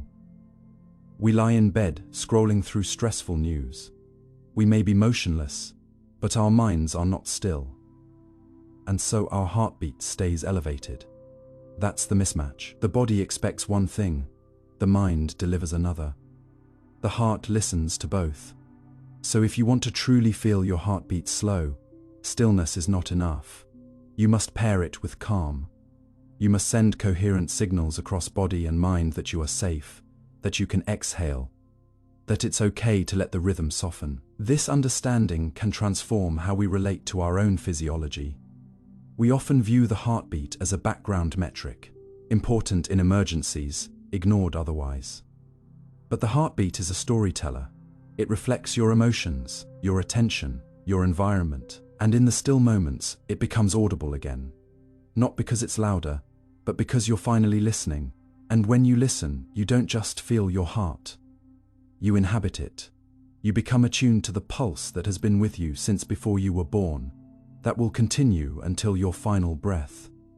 And in that moment, something shifts. You are no longer just a mind floating through thought. You are a body in time, pulsing with life, alive in the most primal way possible. So the next time you sit in silence and feel your heart slowing, don't rush past it. Don't dismiss it. That slowing is a gift. It is your body saying, "Here I am, I'm still here. I'm always here." And maybe, just maybe, that's what we've been trying to return to all along. Not silence, not stillness, but presence. Presence that begins with a single, slow beat. Your breathing shapes your sense of time. You might think your breath is just a background rhythm, a silent companion to your thoughts, a biological autopilot that keeps you alive without asking for attention. But what if the way you breathe is quietly shaping how you experience time itself? What if each inhale and exhale doesn't just move oxygen through your lungs, but bends your sense of duration, modulates the tempo of your awareness, and stretches or compresses the flow of your moments? This isn't poetic speculation. It's a measurable neurological reality. Your breathing is not just influenced by your state of mind. It actively influences your perception of time, because the rhythm of your breath sends signals to your brain that alter how long a second feels, how fast events seem to move, and how much presence you can hold in a given instant. Your breath, in essence, is not just a physical function. It is a temporal lens, a biological metronome that sets the pace of your subjective experience, and the slower, deeper, and more intentional that breath becomes, the more it slows your inner clock, giving rise to that expansive feeling of time stretching out, while fast, shallow, chaotic breathing compresses your mental timeline. making moments blur together, shortening your ability to reflect, and rushing you through the present, like it's something to escape. At the core of this mystery is your brain's insular cortex, the same area that tracks internal bodily states and interoception, the sense of what's happening inside your body. And this insular region doesn't just monitor your breath, it binds it to your sense of time. Neuroscientific studies have shown that when people engage in slow, mindful breathing, their time perception slows down. Not in a distorted, hallucinatory way, but in a grounded, embodied way that makes seconds feel richer, fuller, more complete. This isn't magic, it's mechanism. The brain uses internal rhythms, including the cycles of your breath and heartbeat, as scaffolding to build a model of time's passing. When your breath slows, the scaffolding expands. Your internal timekeeping stretches out, and because your awareness is tethered to that breath, you begin to feel that more has happened in the same amount of clock time. This is why moments of awe, of deep presence, often involve slow breathing, when you stand in front of a vast landscape or lock eyes with someone in a meaningful silence. Your breath naturally deepens, and time seems to pause. But there's also a reverse phenomenon. During stress, fear, or overstimulation, your breath becomes rapid, shallow, even erratic, and your perception of time warps accordingly. Moments speed up. You feel rushed even when you're standing still, and your brain interprets this acceleration as a threat, reinforcing anxiety, reducing memory encoding, and tightening your awareness into a narrow tunnel. This is why panic attacks feel like time imploding. It's not just mental, it's respiratory. Your breath collapses inward, and your perception of time collapses with it. Even more fascinating is that different breathing patterns affect different brain networks. Nasal breathing, for instance, is more than just a way to inhale. It activates the olfactory bulb and sends rhythmic signals to the limbic system, the brain's emotional core. This rhythmic nasal airflow directly modulates the amygdala and hippocampus, altering emotional tone and time memory. When you breathe slowly through your nose, your limbic system calms, your sense of safety increases, and your temporal perspective widens. Conversely, mouth breathing, especially rapid and shallow, can heighten reactivity, increase cortisol levels, and shrink your temporal field, leading to rushed judgments, impulsivity, and an inability to see the bigger picture. And in long-term patterns, this divergence becomes habitual. People who chronically overbreathe or breathe dysfunctionally often live in a compressed, anxious temporal frame, where the future feels threatening, the present feels thin, and the past feels foggy. But those who cultivate breath control through meditation, pranayama, free diving, or simply mindful awareness tend to report a more expansive, grounded, and open experience of time. They live more within their moments rather than constantly reaching past them. What's even more remarkable is how this breath-time connection develops in early life. Infants and young children, whose breathing is naturally slow and abdominal, often experience time in elongated, immersive chunks. This is why childhood summers felt endless, why waiting 10 minutes for a toy seemed like eternity. Their slower breath, combined with minimal cognitive filtering, stretched time like taffy. As we age, our breathing becomes more constrained, more stress-driven, and with it, our temporal experience becomes fractured and rushed. Adult life becomes a sequence of deadlines, compressed into tight mental packages. But by reclaiming breath, you can reclaim time, not objectively, but subjectively, which is where you live. Because you never experience time by the clock, you experience it by how it feels. And how it feels is shaped, moment to moment, by how you breathe. Even more strangely, your breath can create temporal illusions. In experiments, people asked to estimate intervals of silence. After different breathing patterns consistently misjudged them, depending on whether they had just inhaled or exhaled. Inhalations tend to speed up time perception. Exhalations slow it down. This suggests your breath is not neutral. It biases your inner clock. And if that's true, then every breath you take is a tiny vote in how fast or slow your day feels. In extreme conditions, this relationship becomes even more visible. In states of flow, those moments of deep immersion where you lose track of time, your breath often synchronizes with the activity, becoming fluid, stable, and subtly controlled. Time dilates because breath stabilizes. In contrast, in high-stress environments like combat or trauma, time either fragments or speeds up dramatically, and breathing patterns become erratic, shallow, and involuntary. Trauma survivors often report their sense of time being permanently altered, not just during the event, but long after. And trauma therapies that focus on breathwork aim to re-anchor the nervous system, not just emotionally, but temporally. Because without a coherent experience of time, the self fragments, and the breath is often the most accessible tool to bring it back. It is the only physiological function that is both automatic and controllable, meaning you can choose to breathe differently, and by doing so, choose to feel time differently. And that gives you agency. Not over the hours in your day, but over the weight of those hours, over how deeply you live them. This opens a strange philosophical door. If breath shapes time perception, and perception is your only access to time, then controlling your breath is, in a very real sense, a way of altering time. Not the external time of the cosmos, but the internal time that governs your choices, your memory, your relationships. When you breathe slowly, you don't get more time, but you get a different kind of time. Time that feels slower, time that stretches, time that can hold more meaning. It is the difference between rushing through a song and hearing every note, between skimming a poem and feeling every word, between living through a day and truly being in it. And that difference matters. It changes how you form memories, how you connect with others, how you regulate emotion, how you make decisions. It changes the architecture of your life, because you're not just living in time, you're shaping it with your breath. And if that's true, then every breath is an opportunity, not just to survive, but to choose how your life unfolds.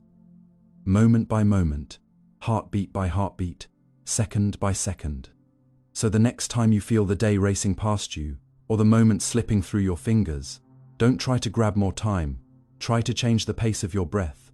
Inhale slowly, exhale even slower. Let your breath become the metronome of presence. Not to control time, but to enter it more fully. Because your breath is not just air, it's a rhythm, a signal, a message to your brain about what kind of world you're in.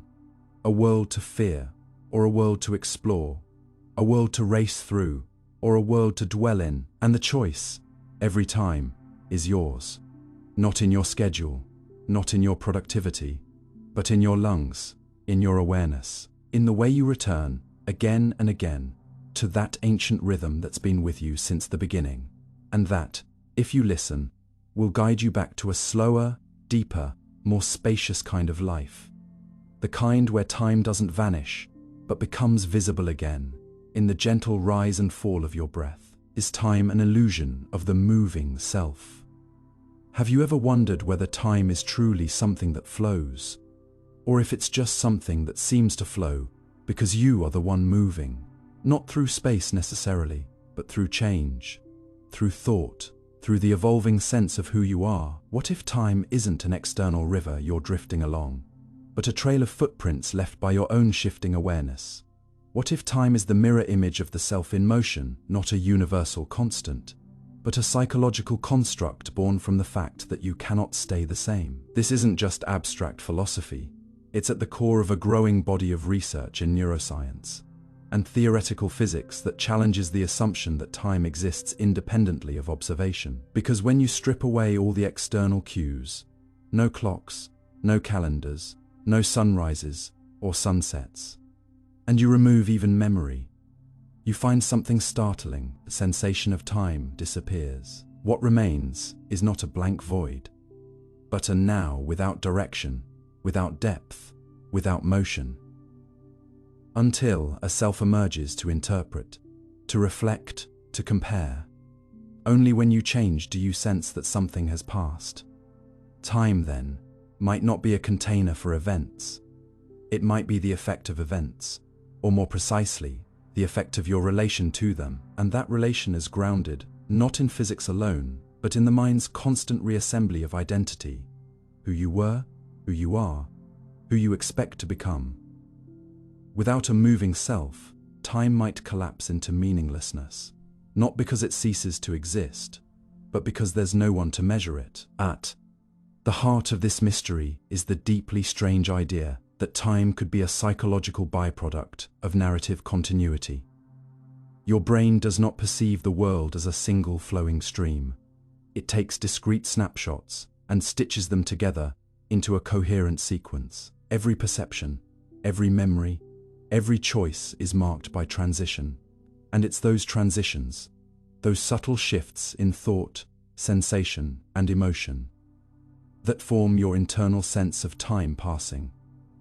Without change, your awareness stagnates, and when that happens, say, during sensory deprivation, deep meditation, or certain altered states, people often report that time dissolves. Minutes stretch into hours. Hours vanish into seconds. This isn't because the external world changed, but because the self stopped moving through enough distinct cognitive states to produce the feeling of time. You stopped narrating, you stopped progressing, and so your inner timeline faded. This suggests something radical. Perhaps time doesn't create the self. Perhaps the self, through motion, creates time. And this isn't just poetic, it's backed by research. Studies in cognitive neuroscience show that patients with disruptions to their sense of self, due to trauma, dissociation, or neurological injury, often lose their sense of time. They can't locate themselves in past or future. Their inner compass spins. Inversely, those with unusually high narrative awareness, like some meditators or individuals with synesthesia, often describe time as multi-layered, non-linear, or even spatial. Their sense of time adapts to their self's architecture. Time bends to identity, and physics isn't as certain about time as you might think. In fact, some of the most advanced models of the universe, like Julian Barber's timeless physics or Carlo Rovelli's loop quantum gravity, suggest that time might not be a fundamental property of reality at all. In Barber's view, the universe is composed of a vast collection of nows, each a complete configuration of the cosmos, existing timelessly. Motion, and therefore time, arises only when one now is compared to another. Just as your mind creates time by comparing the present self to the remembered self. Rovelli takes it further, suggesting that time itself might dissolve at the smallest scales of space, that what we think of as temporal order is actually relational, a property that emerges only when systems interact. In this view, time isn't something that flows. It's something that appears when entities perceive each other's change. And this dovetails with what you feel internally. Your mind constructs a moving self by continuously updating your position in thought, space, and from this motion, from this endless recalculation, emerges your felt sense of time. So if the self stops moving, even briefly, time becomes strange, fluid, or absent. Consider the way memory functions. You don't remember time. You remember changes. You remember differences. A vacation feels long, not because it lasted more days, but because yourself encountered more novelty, new places, new smells, new faces.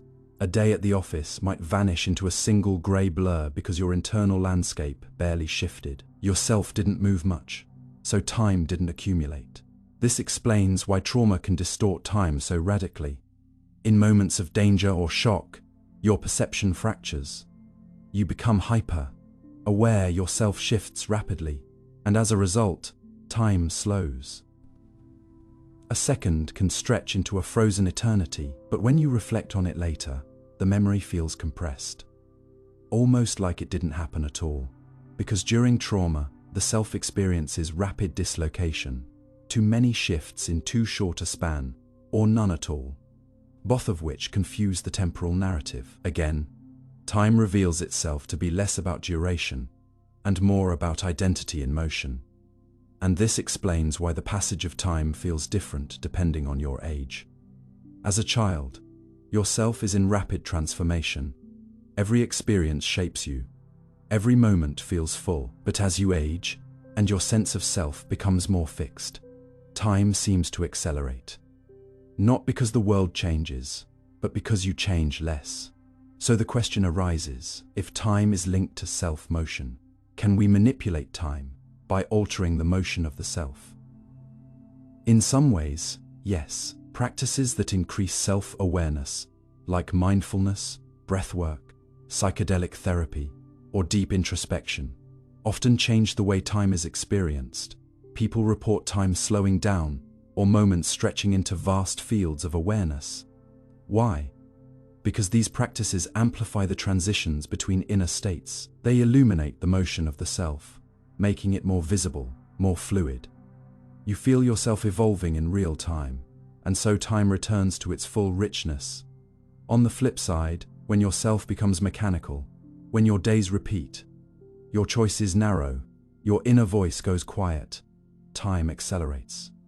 The weeks vanish, the years blur, because your self isn't moving, it is looping, it's stagnating, and without motion, time collapses. This gives you enormous power, because by changing the shape of your own inner motion, by cultivating novelty, by embracing change, by noticing subtle shifts in your thoughts and feelings, you can alter the pace of your time, not in hours or minutes, but in felt experience. You can stretch your life, not by living longer, but by living deeper. Because time for you is measured in transformations. This leads to a profound shift in how we understand time. Not as something to manage or conquer, but as something we co-create through attention, memory, and identity. You don't live in a fixed timeline. You compose time as you go, painting it with the brushstrokes of your own evolution. Each new insight, each shift in perspective, each risk taken or fear overcome, adds a layer to your personal chronology. And this also means that healing, growth, and change have temporal weight. When you change, time feels different. When you reconnect with parts of yourself you had abandoned, you reclaim lost time. When you pause and reflect deeply, you create time that otherwise would have slipped by unnoticed. And perhaps that's the most empowering idea of all. You don't just move through time. Your movement creates time. The self in motion is not a passenger, it's the source. So is time an illusion? Perhaps not in the way we often think. The ticking of a clock is real. The decay of particles, the movement of stars, the rotation of Earth, these unfold in patterns we can measure. But the time you live, the time you feel, is inseparable from who you are becoming. It is your story, written one change at a time. And in that story, time speeds up, slows down, disappears, or stretches. Not because the world is different, but because you are. So maybe the deeper truth isn't that time is an illusion, but that your sense of it is always a reflection of your own motion. The more you move, internally, spiritually, cognitively, the more time you generate, and the more present you become in that motion, the more timeless your life begins to feel. Not empty, not endless, but full. So incredibly full. What if time doesn't pass?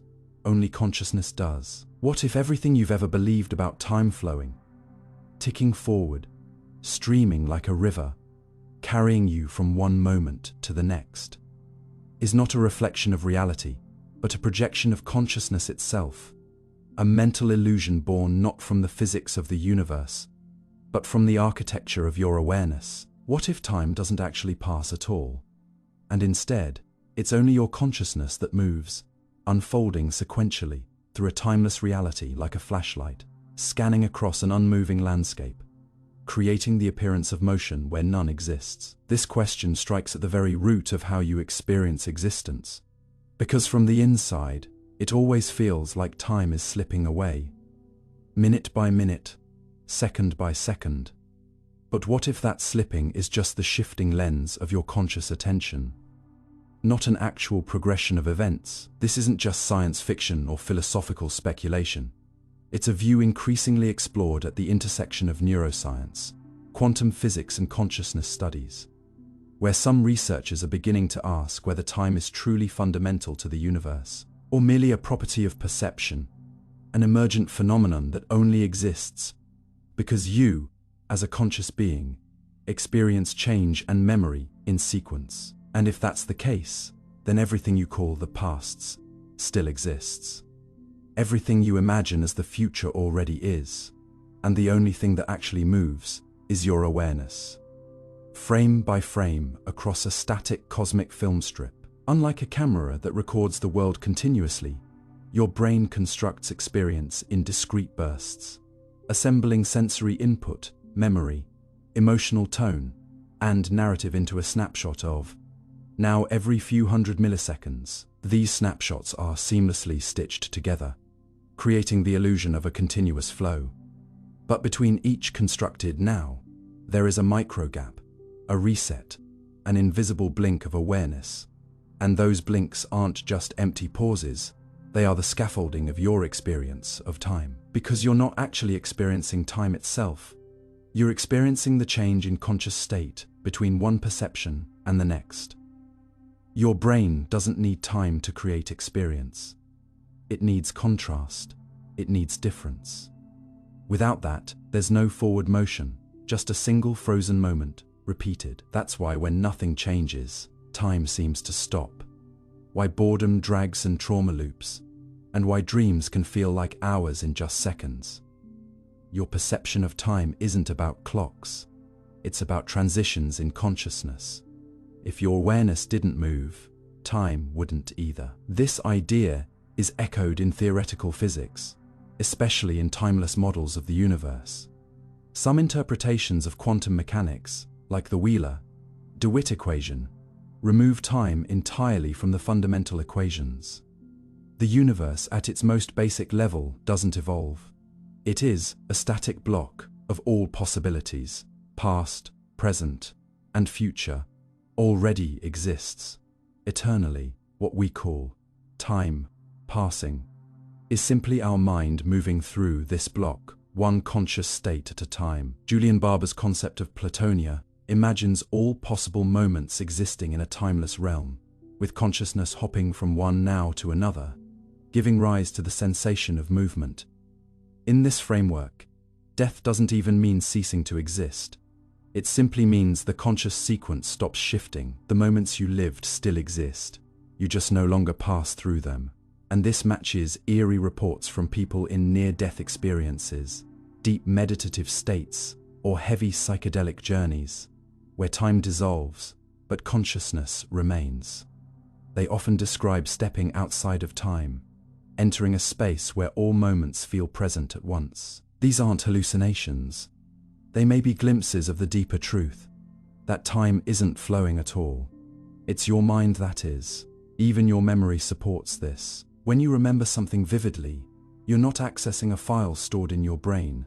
You're reactivating the neural network associated with that experience, reconstructing the entire moment within your current consciousness. In a very real sense, you become that earlier version of yourself again for a brief moment. This means that the past isn't truly behind you. It's recreatable. It lives inside the structure of your brain, dormant until accessed, and the future. Your brain simulates it constantly, planning, anticipating, imagining, all using the same neural architecture that processes memory. The same circuits used to recall the past are used to imagine the future. There is no separate system for tomorrow. To your mind, the future is just another form of simulated now. So what if all these moments, real, remembered, and imagined, aren't unfolding in time at all, but exist simultaneously, and your consciousness simply tunes into one at a time like a needle on a record? This would also explain why time feels different depending on your state of awareness. Under high adrenaline, during accidents, emergencies, or fear, your awareness accelerates. You process more information per second. As a result, time seems to slow down. but nothing actually changes outside of you. It's your consciousness that sped up. The external world didn't stretch, the internal frame rate increased. On the other hand, when you're distracted, mindless, or overstimulated, your awareness fragments, and hours can pass in a blink. This suggests that time doesn't pass equally for everyone at every moment. It bends, stretches, compresses, all depending on the rate of conscious experience. Not because reality changes, but because your movement through it does. Your awareness is the train, and time is the landscape rushing by. Or is it standing still? If time doesn't pass and only consciousness does, then aging isn't just about entropy, it's about identity. You don't get older because clocks tick. You get older because your conscious narrative accumulates more experience, more self-awareness, more memory. The body may degrade, but aging, as felt, is a product of the mind's continuous motion. This may also explain why people who radically change their lives often feel reborn, because their conscious track jumps onto a new path, a new storyline, and that shift feels like starting over. Conversely, people stuck in loops, repeating the same routines, feeling the same emotions, often say time flies by. They barely feel it because their conscious track isn't moving very much, not outwardly, but inwardly. And if you've ever had a profound transformative moment, falling in love, losing someone, seeing something that shatters your worldview, you know how one moment can feel like it contains years. That's not drama. That's motion of the deepest kind, consciousness changing course. And that shift creates time, not metaphorically, but experientially. So, if all this is true, what does it mean for how you live? It means you are not a passive passenger in time. You are its author.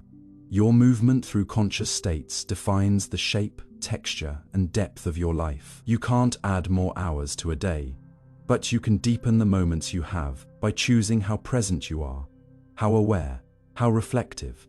You can stretch your internal timeline by seeking novelty, engaging deeply, and slowing down enough to feel the motion of your own awareness. Because that's what creates time. Not the ticking clock, but the shifting self. And perhaps most astonishingly, this would mean that nothing is ever truly gone. If moments are not erased, but simply not being accessed anymore, then your entire life, all the joy, the pain, the confusion, the breakthroughs, is still there, a vast inner cosmos of experience. The you from 10 years ago is not gone. You just stopped passing through that version of consciousness. But it still exists, like a room in a house you're not currently in. And maybe when you dream, or remember, or regress, you walk back into that room, and time briefly reconfigures around you. So what if time doesn't pass? Only consciousness does. Then everything changes. Time becomes not a line you travel, but a map you explore. The future isn't something that hasn't happened yet. It's a corridor your mind hasn't stepped into. The past isn't behind you. It's a hallway you've walked, still accessible if you know the way. And death. Perhaps it's not an end, but a stillness. The moment when the traveler stops moving through the corridors, but the house remains. The rooms remain. The music of your consciousness may go silent, but the space it once echoed through is still there, waiting eternal, unmoving. And maybe, just maybe, awareness isn't something in time, but something that creates time, one breath at a time, one shift in being, one flicker of attention in the infinite now. To exist is to move. Stillness doesn't exist in time. There's a quiet paradox hiding in the way you see the world. You often imagine stillness as the absence of motion, as a serene pause between acts, as something peaceful and unmoving within a world in flux. But what if that stillness doesn't actually exist? Not in nature, not in time, not even in you. And what if to exist at all is to move, to shift, to change, to be in constant transition across the dimensions of space, mind, and self, such that what you call stillness is only a slower kind of motion, one you haven't yet learned to feel.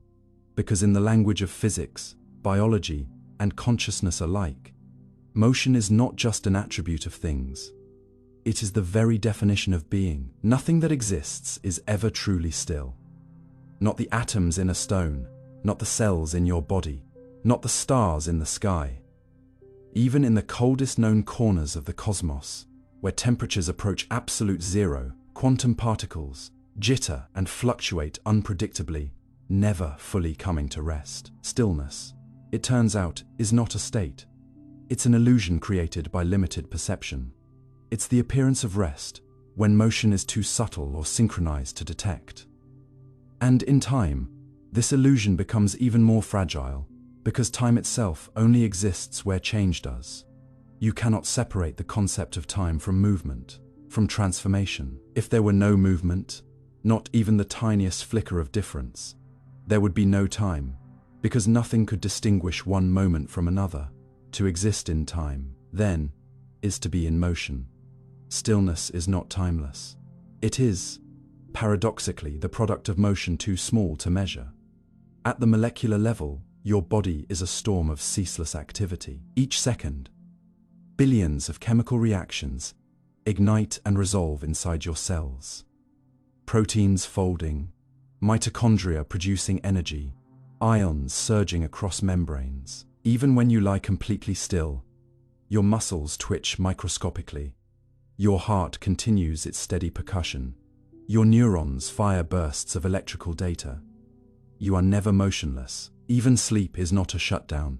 It is a complex dance of shifting brain states, subtle body movements, circadian rhythm, recalibrations. And below even that, at the quantum level, particles do not stay in one place. They are clouds of probability, flickering in and out of existence, shifting through positions in space-time, in ways that defy classical logic. The moment you attempt to pin them down, they shift again. Reality, at its most basic, is a dance, not a sculpture. What you call a moment of stillness is just a perception lag, a slowing of signals, a narrowing of focus that hides motion from view. But the motion is still there. It always is. And it's not just physical. Emotionally, mentally, spiritually, you are always moving, recalibrating, updating your sense of self and world, even when you're unaware of it. Stillness isn't the absence of change, which means that stillness, as a lived experience, is not timeless. It is deeply tied to time, because it emerges only when your consciousness moves slow enough to momentarily believe that motion has stopped.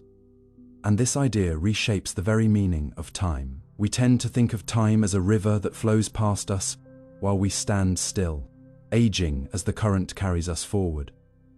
But if motion is required to exist, then we're not standing in the river, we are the river. We're not passive observers of time's passage, we are its engines. Your heartbeat is time, your breath is time, your thoughts, worries, desires, and memories are time. Even your sense of identity, that quiet voice that says, I, is not a static thing. It is a continuous reconstruction, built from overlapping patterns of neural activity that evolve each second. The self is motion. Existence is movement. And anything that feels fixed, your name, your roles, your preferences, is only a frozen frame in a film that never stops playing. Stillness, in this context, is not a sanctuary outside of time. It is a brief loop within it. A place where movement circles in such perfect rhythm that it tricks the mind into sensing peace. But if you look closer, you'll find that even peace moves. It has texture waves, a quiet cadence beneath its calm. True timelessness, the absence of motion, would not be peaceful. It would be imperceptible, meaningless, inhuman. It would not be felt at all, because without change, there can be no awareness. Consciousness itself is a process, a temporal unfolding, a series of differentiated moments. And so to be aware is to move. To exist is to move. To stop moving, in the deepest sense, is to stop being. This reframes your search for stillness, doesn't it?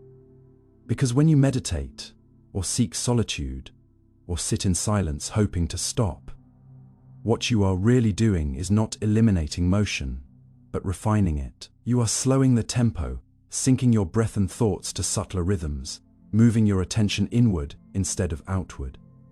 And the feeling of stillness you encounter there is not the absence of motion.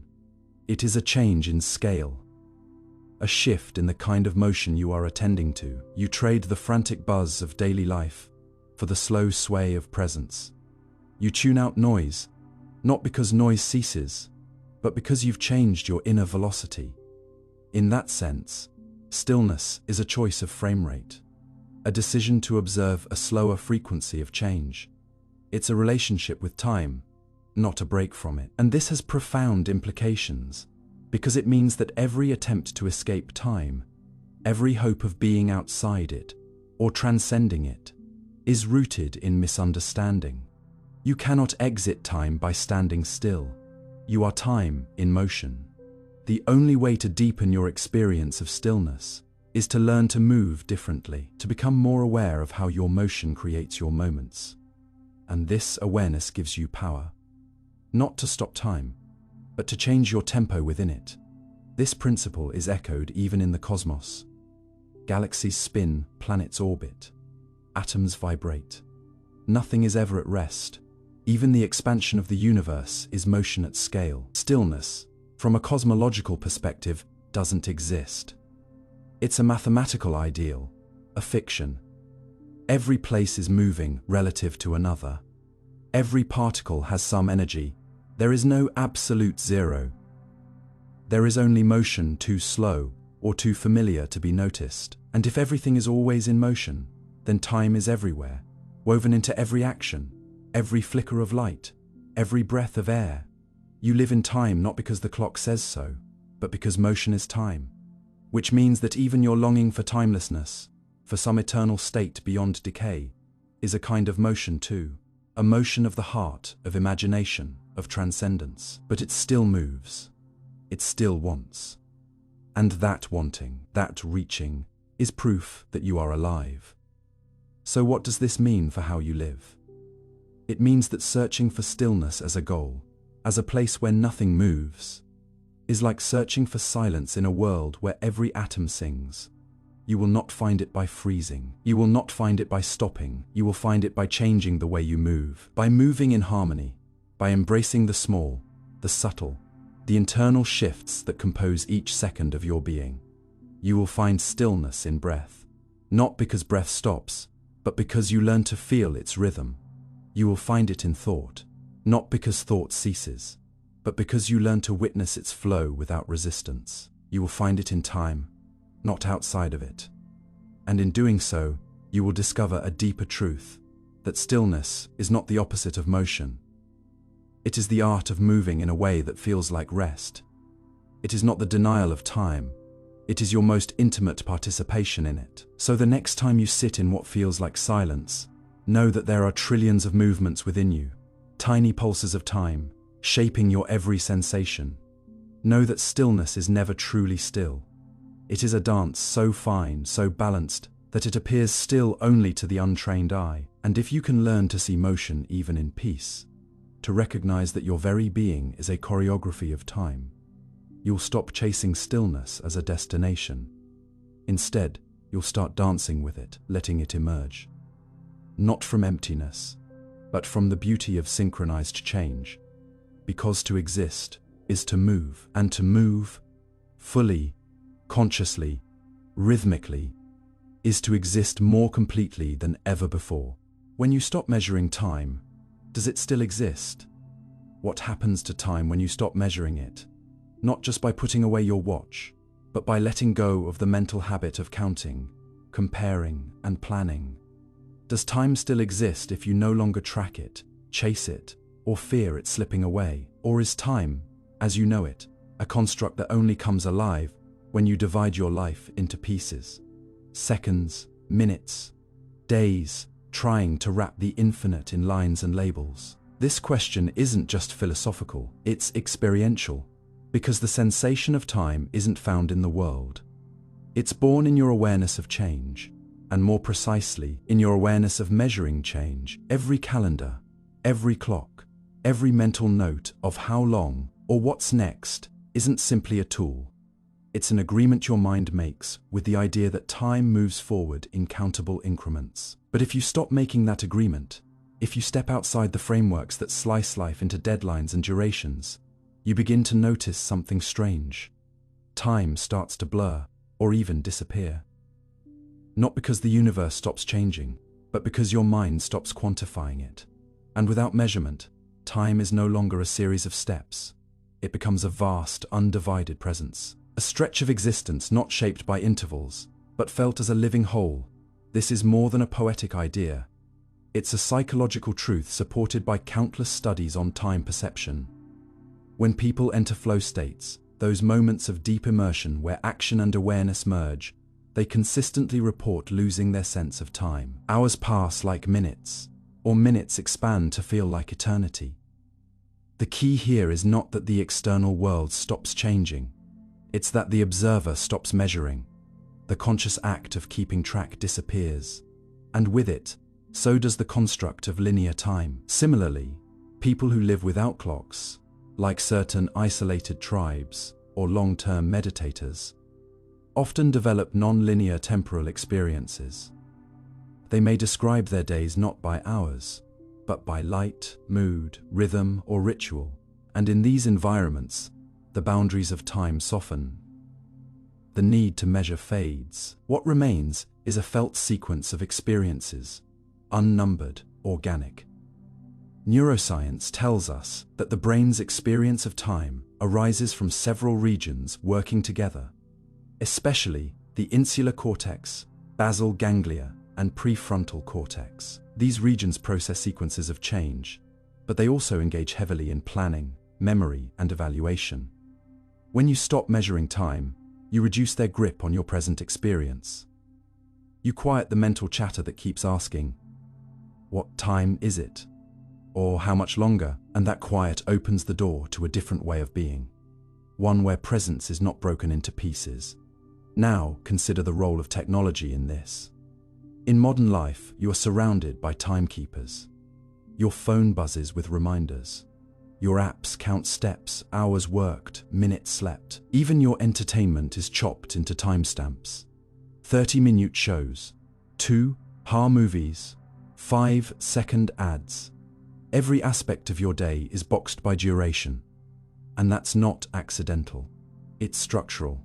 The world is designed to run on synchronized clocks, but the deeper cost of this isn't just stress or distraction. It's the loss of your natural relationship with time. You begin to live in reaction to time, rather than in rhythm with life. Your mind, constantly measuring, loses its ability to feel time as texture. You stop noticing how your breath changes with emotion, how shadows shift across a room, how long a moment lingers when you're truly present. Time, once a subtle undercurrent, becomes a tyrant. And the only way to break its spell is to stop measuring. Not permanently, but purposefully. As an act of defiance, as an experiment in awareness. Because when you stop counting time, you start counting something else. Sensations, thoughts, connections, feelings you start experiencing again. This is evident in practices like meditation, where the goal is not to escape time, but to step outside the measuring mind. In deep meditation, practitioners often report a timeless state. Not because time vanishes, but because the self that keeps track of time fades into the background. That self, the internal narrator constantly assessing before, after, and in between, is the very structure that creates psychological time. And when that narrator softens, you begin to notice what exists beneath it. A timeless field of awareness that isn't bound by sequence or urgency. This isn't mystical fluff. It's observable in brain scans. Experienced meditators show reduced activity in the default mode network, a system linked to self-referential thinking, time tracking, and mind wandering. In that quiet, the mind stops measuring. And what's left is not nothing, it's now, a deeper, broader, more vivid now. And that now doesn't pass. It just is. But what about memory? Doesn't remembering prove that time exists, even when you're not measuring it? Not exactly. Memory isn't a time machine. It's a reconstruction. Every time you remember something, your brain recreates the experience using the present moment's context. You don't travel into the past, you rebuild it, and that reconstruction is shaped by your current awareness, emotion, and identity. So even memory, that seemingly solid evidence of linear time, is filtered through the lens of now. Without measurement, your memories become less about when and more about what. Less about chronology, more about meaning. And this shift is powerful. It liberates you from the tyranny of timelines. It allows you to live not as a string of dated events, but as a field of layered experiences. And in this field, time becomes not a line, but a depth. What's even more surprising is how your sense of self is tied to your measurement of time. You define who you are through temporal anchors. I was this then. I am this now. I want to be that later. Your identity is a narrative stretched across moments. But if you stop measuring those moments, if you dissolve the distinctions between past, present, and future, your identity shifts too. It becomes less rigid, less linear. You become more fluid, more adaptable. You begin to notice that you're not the same person from minute to minute, that your sense of I is constantly renewing, rebuilding itself from sensation and thought. And in this renewal, you begin to see that the self is not a stable object, but a process unfolding in a field beyond measurement. A dance, not a statue. And time. It's the music, but only when you choose to count the beats. Stop counting, and it becomes something else entirely. An atmosphere, a presence. A silence that holds motion without measuring it. This brings us to a strange conclusion.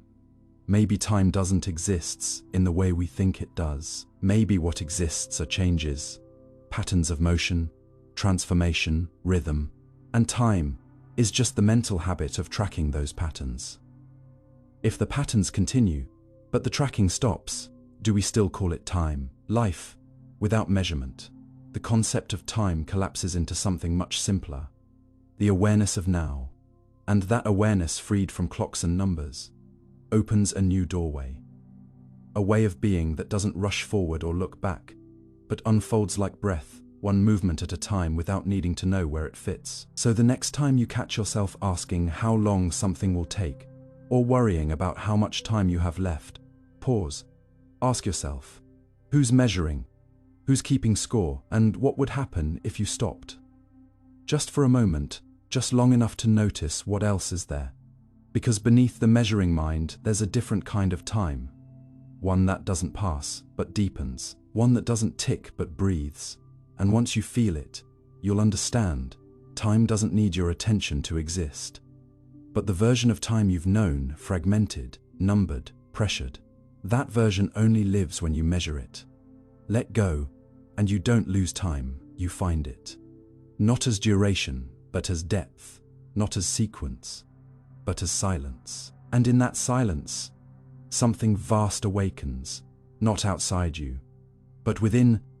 Something that doesn't rush, doesn't age, doesn't fear the future. Something timeless, something alive, something that was never counting in the first place. You invent the story of time every second. You might think time is something that exists outside you, an invisible river you're swimming through, a sequence of moments already waiting for you to arrive. But what if instead, time is something you invent with every breath, every blink, every shift in awareness, not because the universe hands it to you, but because your mind builds it from scratch, second by second, constructing the story of time as a narrative that allows you to feel continuity in the chaos of perception. What if time isn't something you travel through, but something you write? A moving sentence your brain scribbles across the present to explain what just changed and what's likely coming next. This isn't just metaphor. It's neuroscience. Your brain doesn't experience reality continuously. It samples, predicts, and reconstructs. Vision, for instance, isn't a live stream. It's a patchwork of snapshots, stitched together with guesses and memory. The same is true for sound, emotion, and thought. You're not just receiving time, you're assembling it. Your brain is the editor of your internal documentary, cutting, rearranging, slowing, or fast, forwarding the footage to make a coherent story from raw fragments of change. And the illusion that time flows smoothly is not a reflection of the universe, but a feature of your brain's storytelling style. You're not in time, you're telling time. And that story is constantly being revised, reinterpreted, and updated as your consciousness dances through experience. At the center of this construction is something called predictive coding, a framework in neuroscience which suggests that your brain doesn't just react to the world, it predicts it constantly. Instead of passively receiving data, your brain makes educated guesses about what should be happening next, based on patterns it already knows, and then uses incoming sensory information to check if it got the guess right. If the guess and the input align, you feel like time is moving smoothly. If they mismatch, time jolts. Think of the sensation of déjà vu, or the way time distorts during surprise or danger. That's your brain's prediction engine stumbling. This prediction model isn't just about vision or movement, it governs your perception of when things happen. It builds a story of time using cause and effect, sequence, emotional weight, and memory, all interpreted on the fly. And because this story is constructed in real time, it can be warped in real time. Your brain isn't telling you what happened, it's telling you what it thinks happened, in an order that makes sense to your evolving identity. In other words, your story of time is always one step behind the present, and always one layer above raw reality. And this story isn't told in seconds or minutes. It's told in changes. Your perception of time depends almost entirely on how much novelty, complexity, and internal transformation happens within a given period. That's why unfamiliar or intense experiences feel longer. Your brain is working harder to interpret them, laying down more narrative detail, time stretches. But when you're stuck in repetition, boredom, or autopilot, your brain summarizes. It says, "Nothing new here, skip ahead."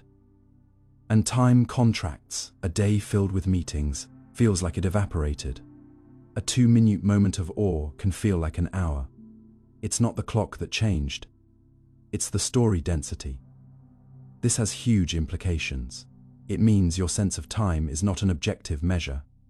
It's a reflection of how deeply you're engaging with the world. The more you notice, the more richly your brain tells the story, and the more time you seem to have.